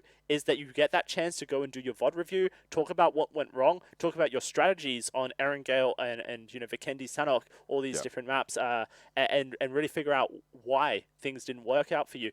Not to mention, tomorrow will be our last 4 matches across Group A's, B, C, and D, and so all of the shakeups we get from today as Group B and D stabilize and meet up with Group A's and C with their 8 matches, we'll get a total flat line, even line of scoreboard, and we'll see which team is the strongest overall. Because if Hydra do well once more, they will actually just be the top team overall. They only need 10 points. I mean, they could get 5 frags. I mean, they're going to get 10 kills, so it'll be easy. Exactly. Easy for Hydra. But you can see they're right towards the top there. Of course, only playing 7 matches. They're looking to just jump up that little bit further. You can see 8-Bit in there, who have had a really strong shout. It's Team Soul, guys. Don't worry. We spotted them. They're in number 10. They're not playing today, though, so we won't be seeing them. We'll see Team Soul on Sunday. They're going to be playing in Group C versus Group A. We'll have to see if they can jump up the scoreboard. So all of these places here, they're pretty much guaranteed to be able to move Apart forwards. from Pixel, who came first in the previous game on There's Erangel. another set of maps to be played for everyone, but, you know, if they continue their performance, they've done it. That's fine. But Pain look Retribution, at that. they've exited the red zone, John. Yeah. Well and truly at this point. Yeah, they managed to rotate away from that one with a good performance. The question is, are they going to be able to maintain that consistency? They're above a lot of those 8-map teams, which is really strong for them. As you can see, they're starting to go lower, but there's a lot of 7-map teams as well underneath them. We're looking at Eternal Hydra, at Pain Esports, and Team RN. Team RN, they've had trouble. I mean, they had 3 men in a Dacia. That's not the right number of no, points. they got 0 points. So they have way more points than that. They have like 97. So they're actually out of the red zone. Okay. That's so just there's a little bit of a bit of a visual. Well, it's Eternal Hydra, it's Pain Esports, it's Lord, and it's Team IGC. They're the danger zone teams right now, the red zone teams. If they can have a good performance in this last match of Erangel, John, in their 3rd day of play here, then they're going to be in a good spot. They certainly are, but we're looking at another plane route. It's going to be heading over Erangel, and we're going to be seeing where they're going to drop. It's quite a westerly place to be, so Milta Power not really up for grabs. Yasnaya, a little bit risky, could still be within range. You drop somewhere on a road, get a car, get a vehicle. head over there. But Pachinki could be a hot spot. I kind of feel military. It could be a late drop as well. I feel for Georgia these. Pole. I feel for these teams, dude, because they both these planes on Erangel have been absolute garbage. I mean, and so trying to make the most out of it yeah. in such an influential match for some of these players. But both really both of these planes have been able to get to that western road, which is so important in terms of rotating around. I'm expecting maybe some Novo drops. Pachinki, Rozhok, School, very, very hotly contested. George as well. The early drop gives you a little bit more looting time if you can rotate in. We'll have to see where IGC, Pain, where these bottom place teams are going towards. Retribution over there near Eternal Hydra. Going to be a very, very deadly South Georgia Pole. Yeah. 4 teams in George. South Georgia Pole. Oof. Not a place you want to be. We've got a little bit more military action. Hydra pretty much owning the south side of this match, but Pain Esports are going to be fighting for Primorsk, and that could be deadly for them. I don't think that Hydra are going to contest Primorsk, especially if they spot Pain, which they should be able to do. Is this a replica circle from the previous match? It pretty much is. Pretty much. I think it was a little bit more easterly. It did encompass Mill to Power, but this is pretty much the same. So those Georgia Pole players, they're going to be looking to rotate up over the north side potentially to avoid School, to avoid that central part of the map. And whoever wins out this South Georgia is going to be a really strong spot. Question is, are they going to have enough looting time? Because they do need to rotate this is away. Scary, man. Lord in the sixes by the shore. We've got all of, it was Eternal Hydra up on top of that building. The apartments here in South George. And then Retribution, a little bit south of it. They're over towards Hospital, I believe. We'll have to see if they push on in. But this is really dangerous ground here for Lord. Lord need a good position here, John. They need to get a better placement. And fighting early is just not going to allow you to do that. Points for kills? Yeah, it's cool. And it's really nice when you get those points for kills. But it's all about the placement here. And I think Reaper has the right idea. Cross the bridge. Let's go north. Head up north. There is a team up there in North George, but 2's less than 3, right? Right, yeah. So you don't want to be taking that sort of engagement. They're going to be seeing what they can do and rotate away. Pretty risky, though, because a lot of these players will have some range on them, because this South George drop does have a decent loot table. You will be able to get some scopes on board, but it's a little bit harder to hit those shots at the range, especially through those slats. But, oh, dear. Okay. Bishma. Bishma must have fallen out of the vehicle. I mean, it's easy enough to do. Well, I mean, yeah, if you press the button, Yep. you just jump out. I mean, why not? That's fine. But everyone's still alive. All the teams still going strong. A little bit of trading going on, as we say, over on South George, which is really the hot spot for the start of this map. Not too sure how many people went to military or how much it was there, but I don't think it's hotly contested. What's going on here? I mean, Rad was the last to rotate out, and it looked like Eternal Hydra were just about to make their moves out of their apartments. Nicely traded. Here we go over on military, actually. Two teams vying for control. We've got C block at the moment, being rolled up on by Godel, but there's a spray coming from the top of the building. It's going to get shut down. Shadow is going to fade the black at the moment. He is knocked down. Grims, though, very, very low. They've still got Leo to deal with on that north side as well, but Assassin has that high ground. Floor official, can they hold themselves together here on the top of the military? That's a great nade coming through from Ted. Ted's had a really good performance today. Been really impressed with some of his plays, and here comes the secondary one onto Anto. Anto has repositioned. Thankfully for him, he's not going to get affected by a second nade toss, but Ted thinks wisely and goes, you know, there's no way Anto's going to fall for that twice. But Team RN, whilst they're not in the red zone, they're not far off it. You know, they do need a strong performance. Well, speaking of strong performances, it's going to be Leo going down. The spray's there, beautifully rolled up on Godel, taking names, and they are going to get shut down completely. Bishma going down. I think he wasn't able to get res there in the meantime, so really not so strong there for Hydra. Rapid looting. But yeah, look at this. PUBG Mobile has like the best looting system in the game. I mean, so, yeah, it just auto loots, which is fantastic. I absolutely love it. It's a really, really nice addition to it. Obviously, it's a little bit fiddly sometimes on your mobile screen to be able to scroll through all the menus. A little bit easier on PC to customly do it, but on mobile, it's a really nice addition.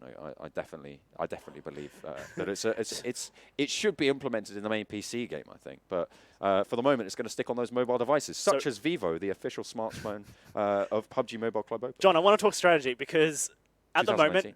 Lord, they jumped into the ravine between North and South George Pole, but there's actually no real easy way to get out of that.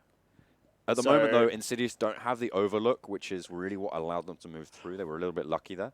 I'd be really scared. Like, if Eternal Hydra decided to get a little bit antsy and peek around corners, try and figure out where people are, then they could pop some really easy shots over onto Lord and pretty much eliminate, like, 3 of their players without contests.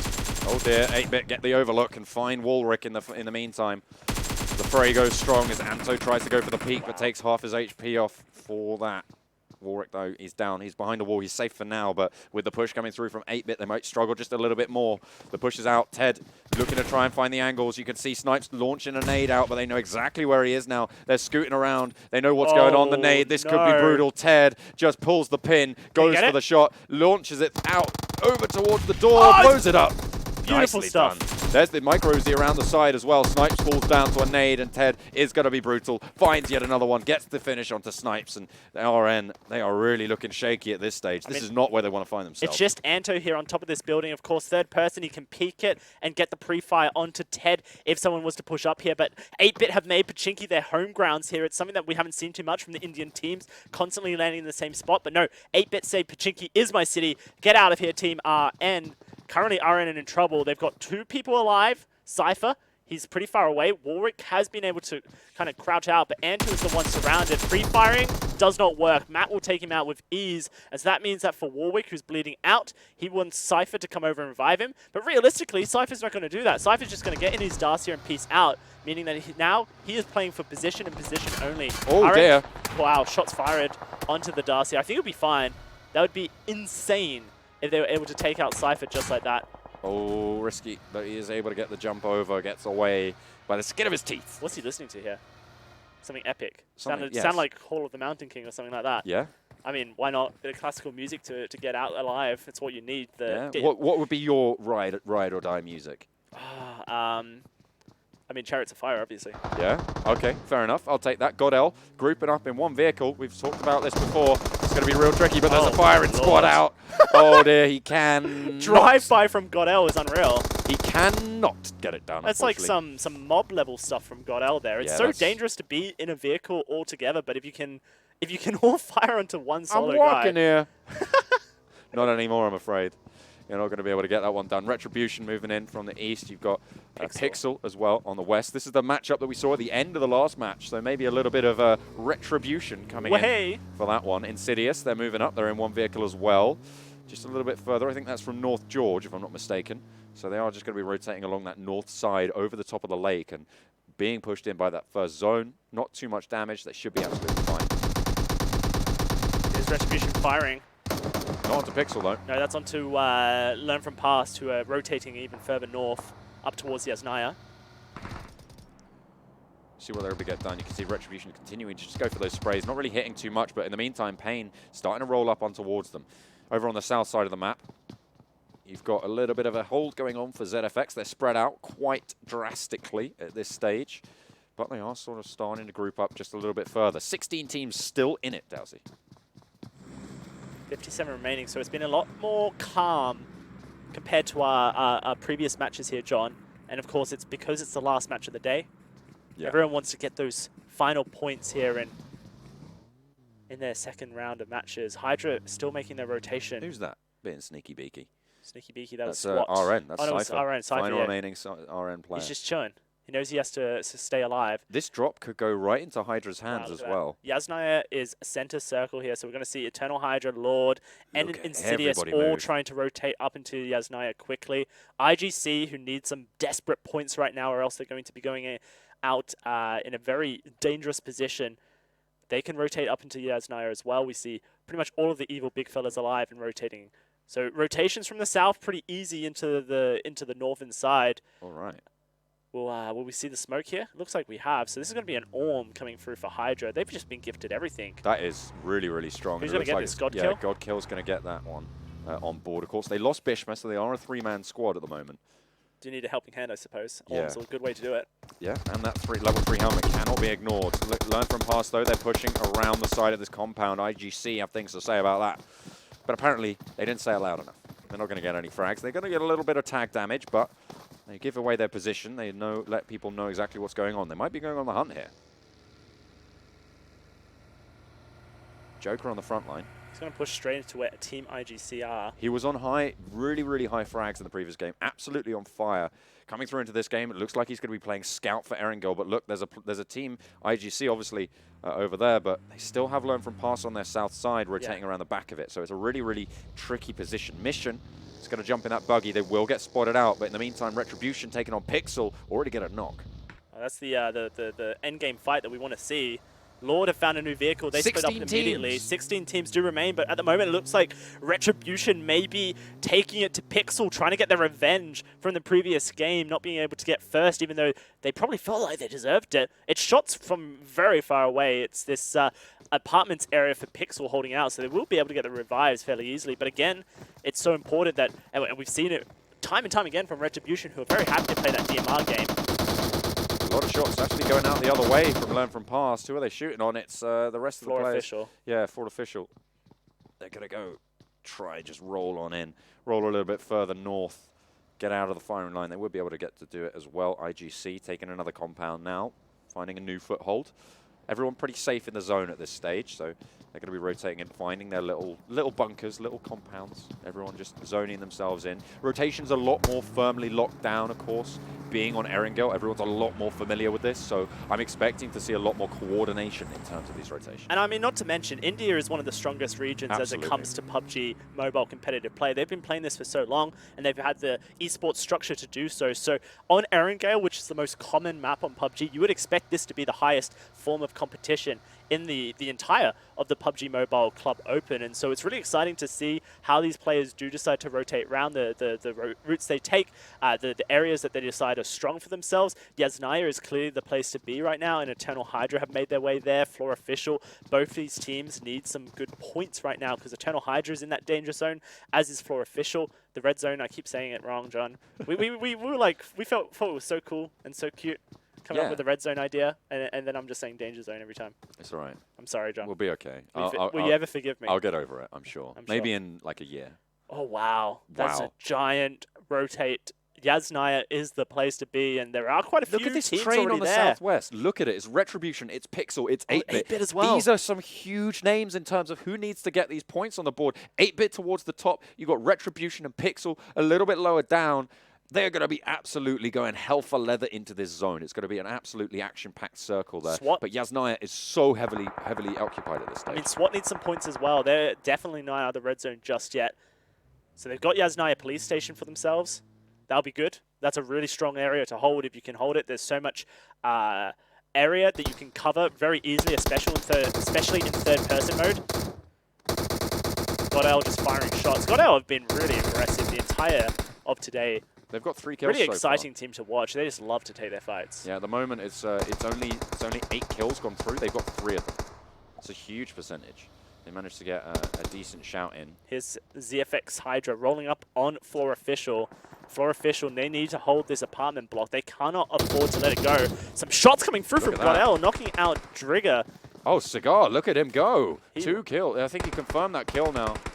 Onto one of the members. Yeah, Demon King going down. SWAT starting to chime in. Hydra are there. They're still going on, but in come the kills, in come the frags. 2 more getting confirmed, but still no teams going down.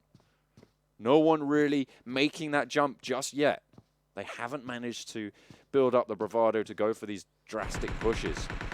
Retribution now starting to move on in, but they're dissuaded. The IGC firing line going to be able to just turn around that rotation. But I mean, Retribution are rotating in as many vehicles as they can find, which allows them to be fairly safe in the way they do rotate. They actually have 4 vehicles total. Yeah. And so wherever they rotate, they can feel safe that they won't lose too many members as they try and push into North Yasnaya here by those apartment blocks. Lord are already here, going to try and hold it. Maybe Retribution just roll right past. Cypher's still going. I mean, he's chilling. He's been making a really long southerly rotation, and actually the way that he's done it so far has allowed him to basically avoid everyone. Pixel in the blue. They're going to be rotating again towards that southern side, but Retribution get knocked on. They trade it back onto Pranav. Wow, so they've actually made it into here. The A double and B in a block nice here. bit of cover, but that's a really low HP down. We'll be able to get inside, so they're going to get the res off. And those vehicles will be out of commission. I'm sure Rad will pop some tires here from the window in just a second. Make sure that no rotations can come through. Still, this standoff from Evil Boys here Evil over big towards fellas. Insidious. The big fellas.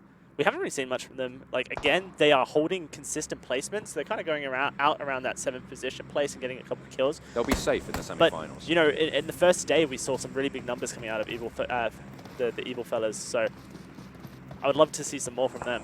Yeah. A lot of teams still rolling with 4. Only so far 10 kills going through. Oh, Patel. Wow. You cannot do that, my friend. He Huge. jumps out a window and just gets absolutely destroyed. The nade perfectly placed by Lord. They just got everything they needed, and that's one of the crucial frags there. Patel going down. Huge Look at the mistake. next circle. Still on Yasnaya. It's still on Yasnaya. There's at least 7 squads outside of Yasnaya at this point. Retribution going to make their rotate into a new building, taking the farmhouse here at the top point of Yasnaya. A little bit safer. So many ways that you can hold it and so many areas you can see from. These apartment blocks that Pain have crashed into. Piano guy. It's a big fight. Cold Blood knocks Piano Guy. That's going to be Cold Blood taking out Piano Guy. 16 teams still, but King is up on the top floor. I think he might be the last player standing for his team. We can hold that staircase. Yeah, last person remaining, but 4 people. This This is nade! smart. This is smart. This could be big. Oh, he froze it! He throws it out, but it's a little bit too late. Tries to open the door, but he doesn't no. quite get there still.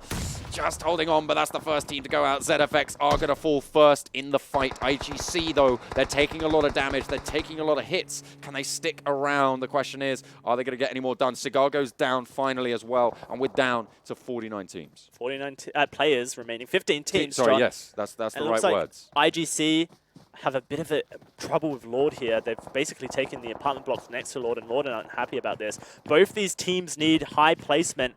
And this fight goes one of these teams' ways, and that's one of them going out in 14th. And it looks like for IGC, they're holding on. Some good shots coming through. Lord pushing but failing. IGC holding their own. Double teaming onto this. Great stuff coming through. The communication from IGC in a 2v4. Holding on out here. Can they get any more? It looks like they might be able to. Oh, there's such a huge crossfire at the moment. Altair going for the push. Looks at the reload, but he isn't able to capitalize. Altair goes down, and they're out. Hydra fall down. That's not Hydra. Oh, IGC, that's sorry. IGC I saw it going in the out. kill feed, but Hydra player did get knocked. got a knock there, but it is IGC eliminated. They held for so long there. The push from Lord not well enough coordinated that they could survive. But they did manage to take it down when it counted. 14 teams now remaining.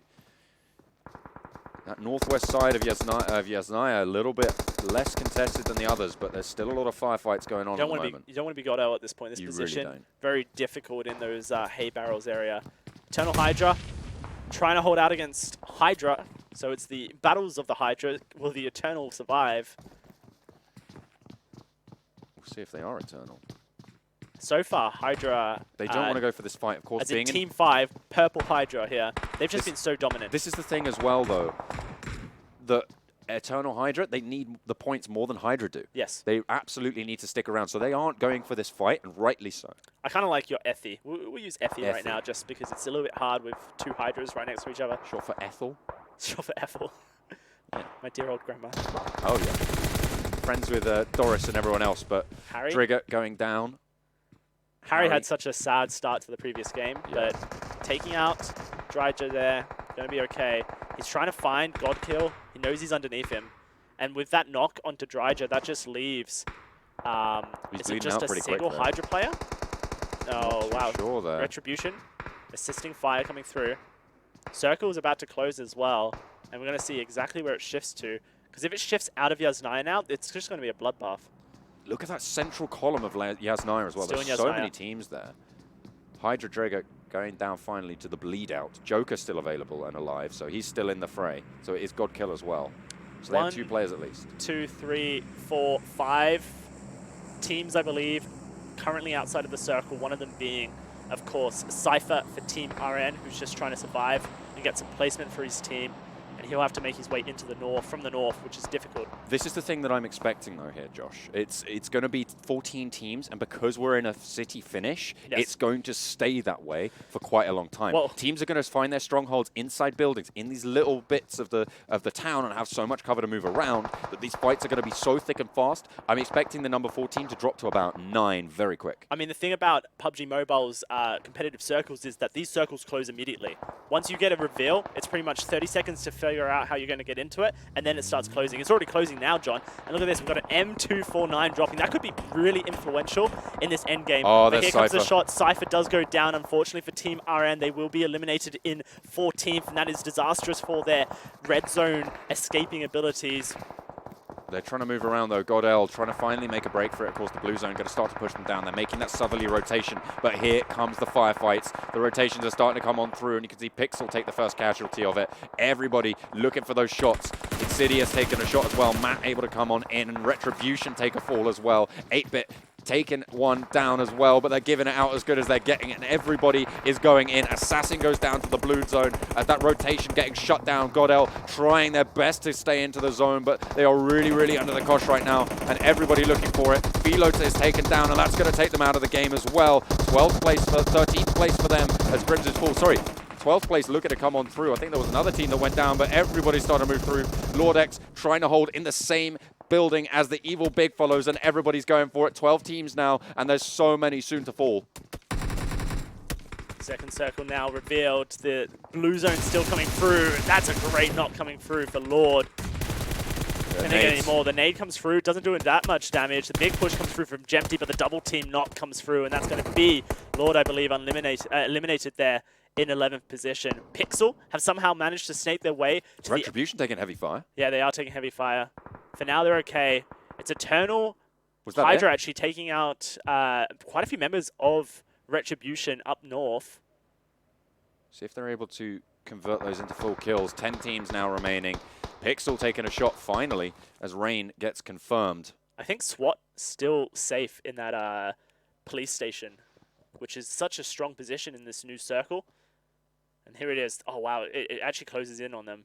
Just only Pain, Esports, SWAT, and Floor Official holding out in this circle means that everyone else has to rotate in. That's at least 6 or 7 of the teams in this final top 10. Dangerous rotation for everyone. This is what I'm talking about. It's so close, and we're now down to about 10 teams left. And just the silence falls on Yasnaya as we start this rotational play. Smoke's being set up by 8-bit who want to make the rotate down the south. A huge Kobe comes through from Eternal Hydra, and Ryza will get knocked here. Harry just going ham now. He's actually had a chance to play. That's 8-bit going to be slowed down in their rotation. This gives Eternal Hydra the chance to make the rotate into the circle first. Oh, seems like that south side of Yasnaya going to get zoned on in. That circle going to push them even closer as it starts to move forwards. Eternal Hydra getting chased hot on the heels, though, is 8-bit. They're looking for it, but in the window, it's Pain. They've got open season onto Pixel, trying to make that push.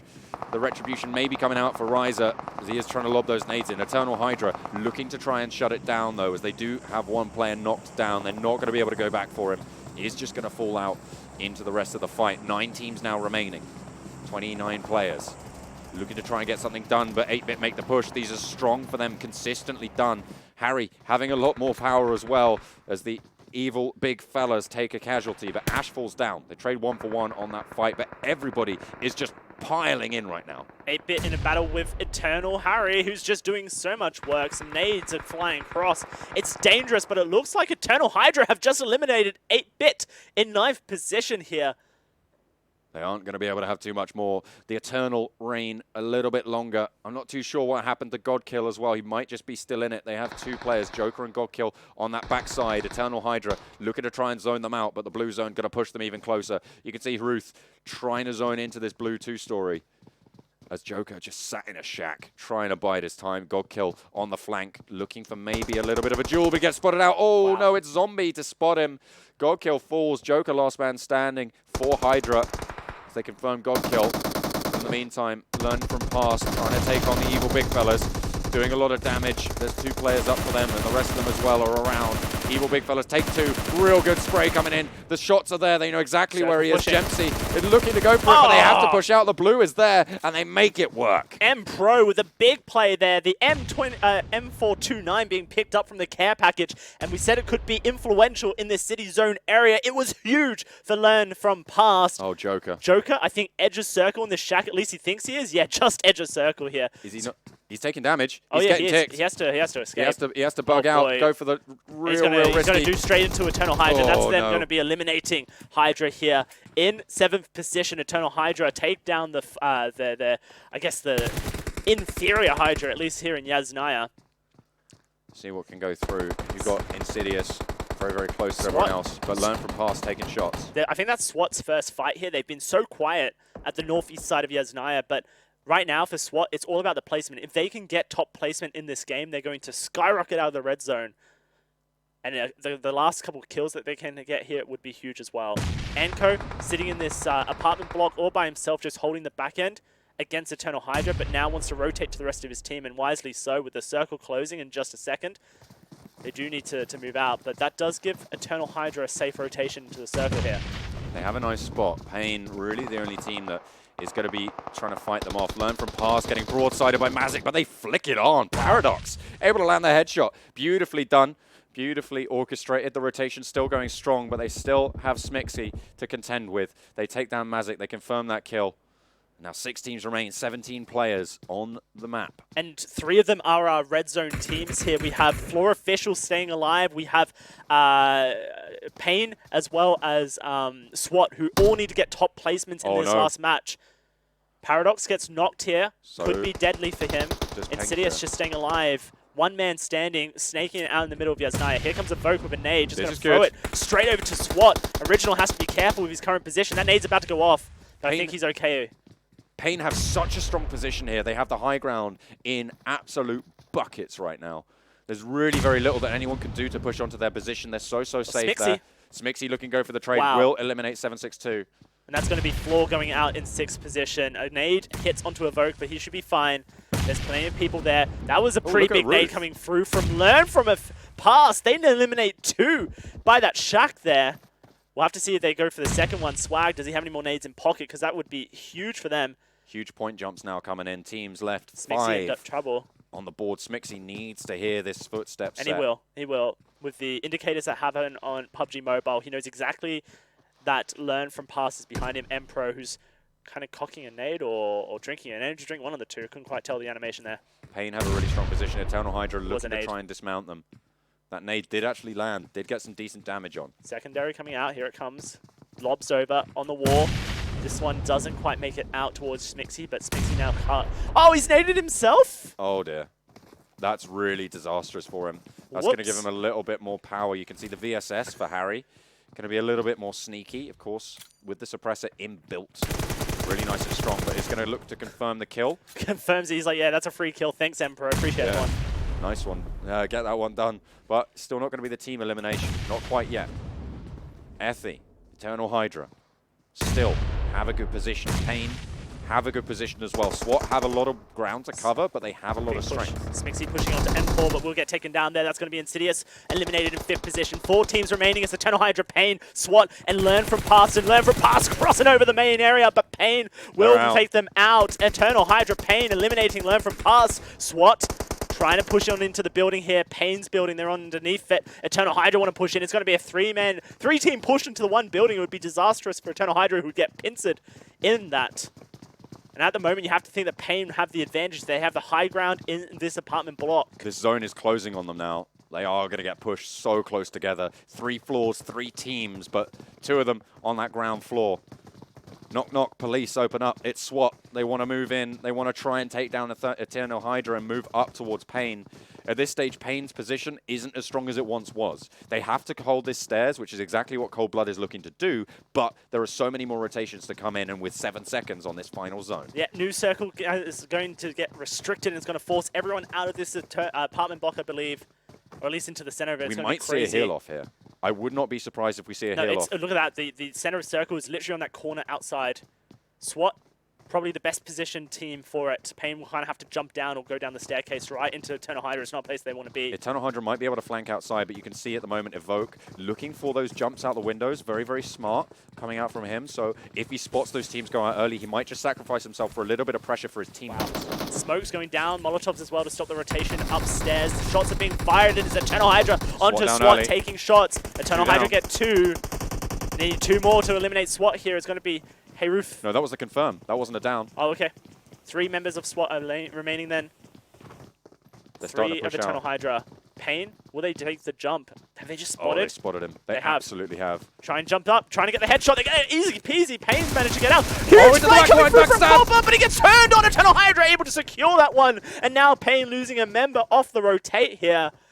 3 members alive for every team, but SWAT have someone on the ground. Everyone's bleeding out. Everyone is going low. Everyone's just chucking everything they have at the wall. Let's see what sticks. SWAT, they have the crossfire. Eternal Hydra want to push in. It's Deepak. He's got such a strong position. The rest of them holding his back as well. Into the Valley of Death he rides, and he is going to get mown on down. The reload. Oh, the reload. So crucial. They get 2 down. It's 1 player left for SWAT. He's up. He's kicking, but can he do any more? He's going to get pushed on. teammates. He's getting body blocked. He's down. And that's SWAT with 1 player left standing. SWAT go they're out. down. Pain versus Eternal Hydra here, and Eternal Hydra are bleeding. It's only Harry. Can he keep it alive for Eternal Hydra here as Pain push on in? Oh. Evoke finishing kills off. Harry's still alive and safe, but now 16 kills for Eternal Hydra, 16 kills for Eternal Hydra. Huge position, but here comes the Oh, push. there we go. They will come in and they will finish it off. Pain Evolution, Pain Esports, I should say, with a big boy finish being our final match, taking first place, the chicken dinner for them.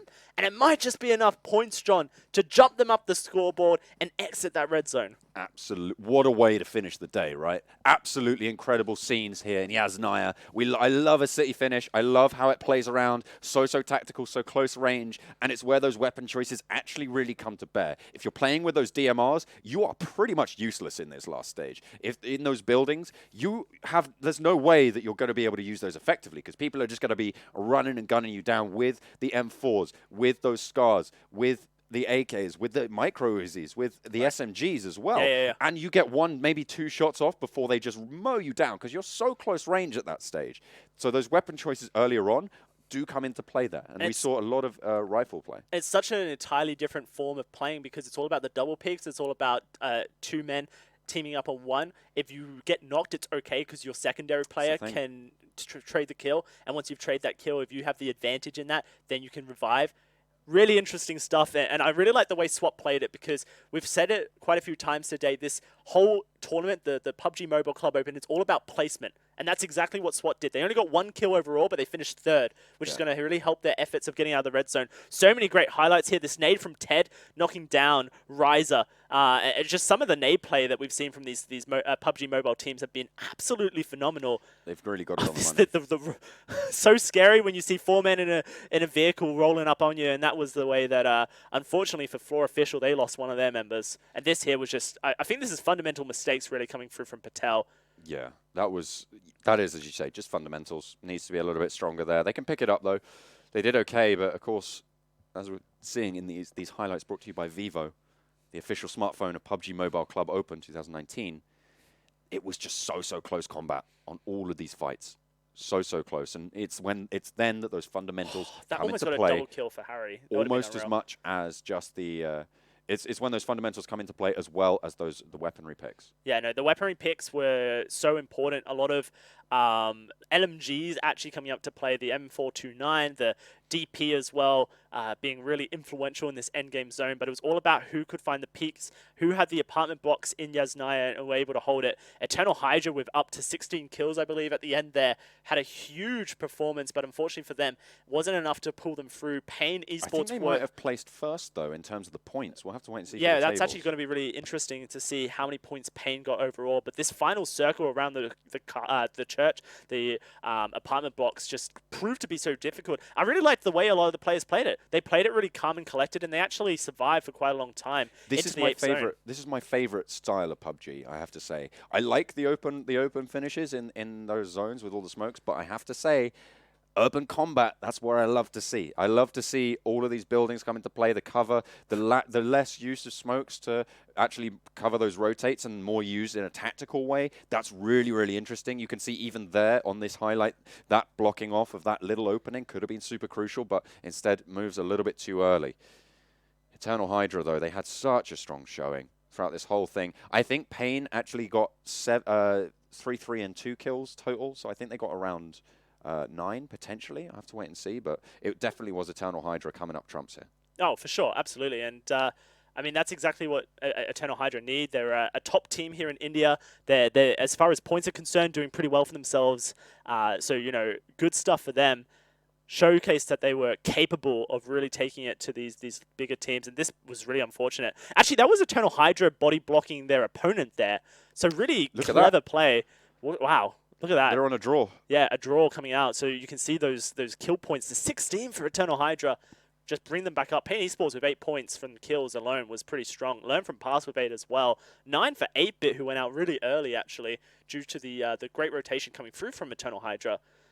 And that's a really exciting endgame because you have SWAT, you have Floor Official, you have Pain Esports, all bottom teams currently. This is interesting, though, because this is going to be the lowest placement that we've had from Hydra. Right. Yeah. No. They are going to be coming in. I think I can't even remember. It was 9th or 10th. Yeah. I think they finished 7th, but they were on a low kill count, very low kill count. Yep. So they aren't going to be in that top 8, which is really, really interesting because I think they finished first, 4th, and 8th in their first day, and we saw them finish 4th today. Yeah. So it's definitely nowhere near as high, but it's still very consistent, which means that as far as points are concerned, they might still actually be the top team. They'll be currently. Okay. They'll be okay. I mean, they're in 2nd overall after 7 matches. So after the 8th match with a 10th finish, they probably could even push up. Although they needed 10 points, and the bottom of that first page was actually only wow, over look at this. Eternal Hydra, 3 of the top scorers in this game with 6-6-4. I mean, you can't argue with those numbers, Incredible stuff. I mean, when we get the match, the head-to-head matchup here between Eternal Hydra and Pain Esports, you can just see that the kills, double the kills, double the damage. But the match points, though, that just shows how heavy placement is. Getting first is so huge here in the PUBG Mobile Club Open. You want that first spot more than anything. Absolutely. But going back a little bit to Hydra, they needed 10 points to jump the gap to first. Right. I don't think they were on that first page, which bottomed out at 11 points. Sure. So at best, they can have 10. They're at 10. Yep. So at best, they tie for first, I think, overall. I mean, I'm sure we'll get a final standings before we close out today. We can really start to spin those storylines because tomorrow we're going to have a whole new set of groups going up against each other on Sunday as well, and it's going to be the final 4 matches to round us up to 12. But these head-to-heads here, you know, Harry, he had such a rough game in match 1 of Erangel, got ran over by a car, got boxed to death, but then he gets his chance to play, 6 kills, plenty of damage, 2nd position. Fantastic stuff coming through from Eternal Hydra. They really, really did well this game.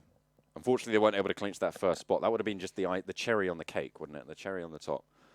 And but unfortunately, Pain were a little bit too strong for them. They came on in the back. They did third party, so that that's kind of fair enough. So we'll have to wait and see where they're going to end up. And Pain did something smart. You know, they were on top of the building, which is obviously the best place to be because the only way to get there is through the staircase. So you have a choke point you have to go through. But then when the fight between Eternal Hydra and SWAT started, they all just jumped off. They jumped off the building, took a bit of fall damage, and then were outside, which was the strongest place to be because the circle was coming to them. And so their entire endgame circle positioning was just top-notch for them, which means that realistically they deserve to win because they were playing the rotations correctly. And they didn't even have to take that much fall damage because, of course, they had the control of the 2nd floor, or the 1st floor, as we call it in England. Right. I don't know about anyone else. Or the. I mean, you can jump off the roof onto the little. Onto the little thing, but if you jump out that 2nd-story window. Yep.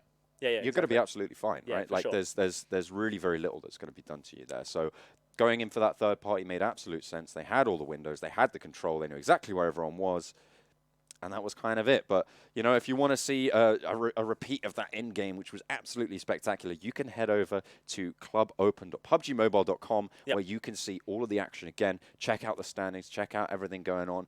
Not only in the Indian region, you'll be able to see across all of the other regions that we've got going on. 10 regions for the PUBG Mobile Club Open, all fighting for that $2.5 million prize pool. We started off with these group stages. They close out today, then into semifinals, then into regional finals, then into world finals. It's heaps of PUBG Mobile action, and this is just the beginning of it. Absolutely. And India, one of the strongest regions as well. Yep. If you want to check out those VODs, of course, head over to the YouTube channel. If you're watching on YouTube, hi, thank you for coming. If you're watching on any other platform or any other channel, head over to the right channel, hit that subscribe button, and you're going to see us for yours truly for at least the next 2 days. We'll be joining you for the action, of course. 2 more days for this weekend.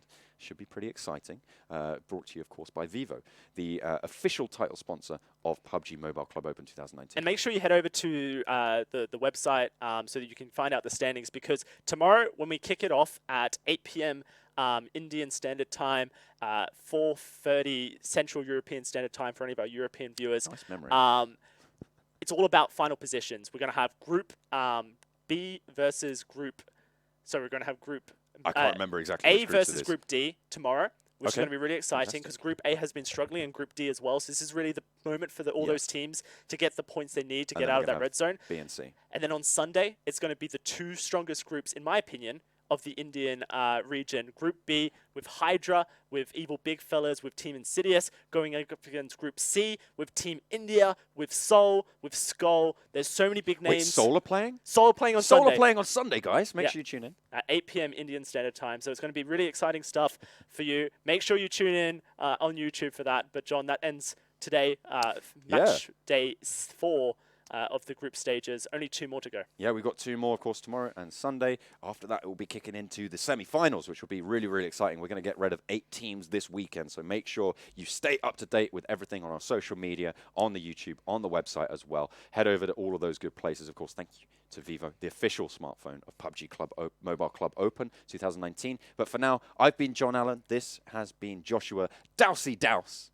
Thank you so much for joining. Thank you so much for watching. Hope to see you back here tomorrow, same time, same place. Not that bright and early, but we'll see you here nonetheless.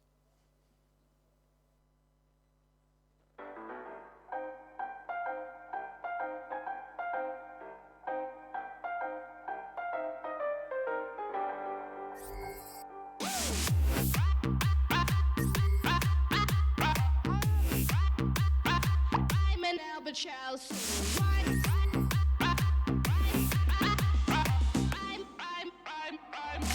World's first 32 megapixel pop-up selfie camera.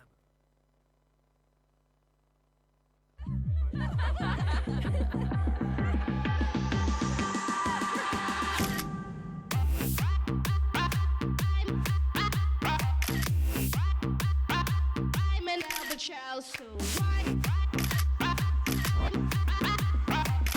Hey, where is everyone?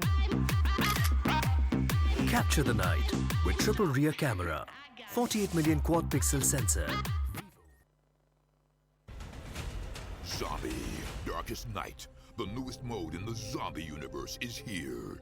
This time, the rules are different. No more parachuting, as players will be placed at random locations on the map when the match begins, and there is no single winner. Players must work with their teammates to spend one long night in the match and stay alive until the sun comes up. Waves and waves of zombies will spawn during each of the 3 foggy periods at night, and supplies should only be scavenged when the fog fades. The main objective is not to defeat other players, though this doesn't mean they are harmless. Players may need to work with other teams when necessary, but should also watch their backs in case the Fragile Alliance goes south. This will be a unique experience for every player involved. This new mode also comes with a passive skill for every player. Understanding these skills will be the key to staying alive in this long night. Can you ride out the night?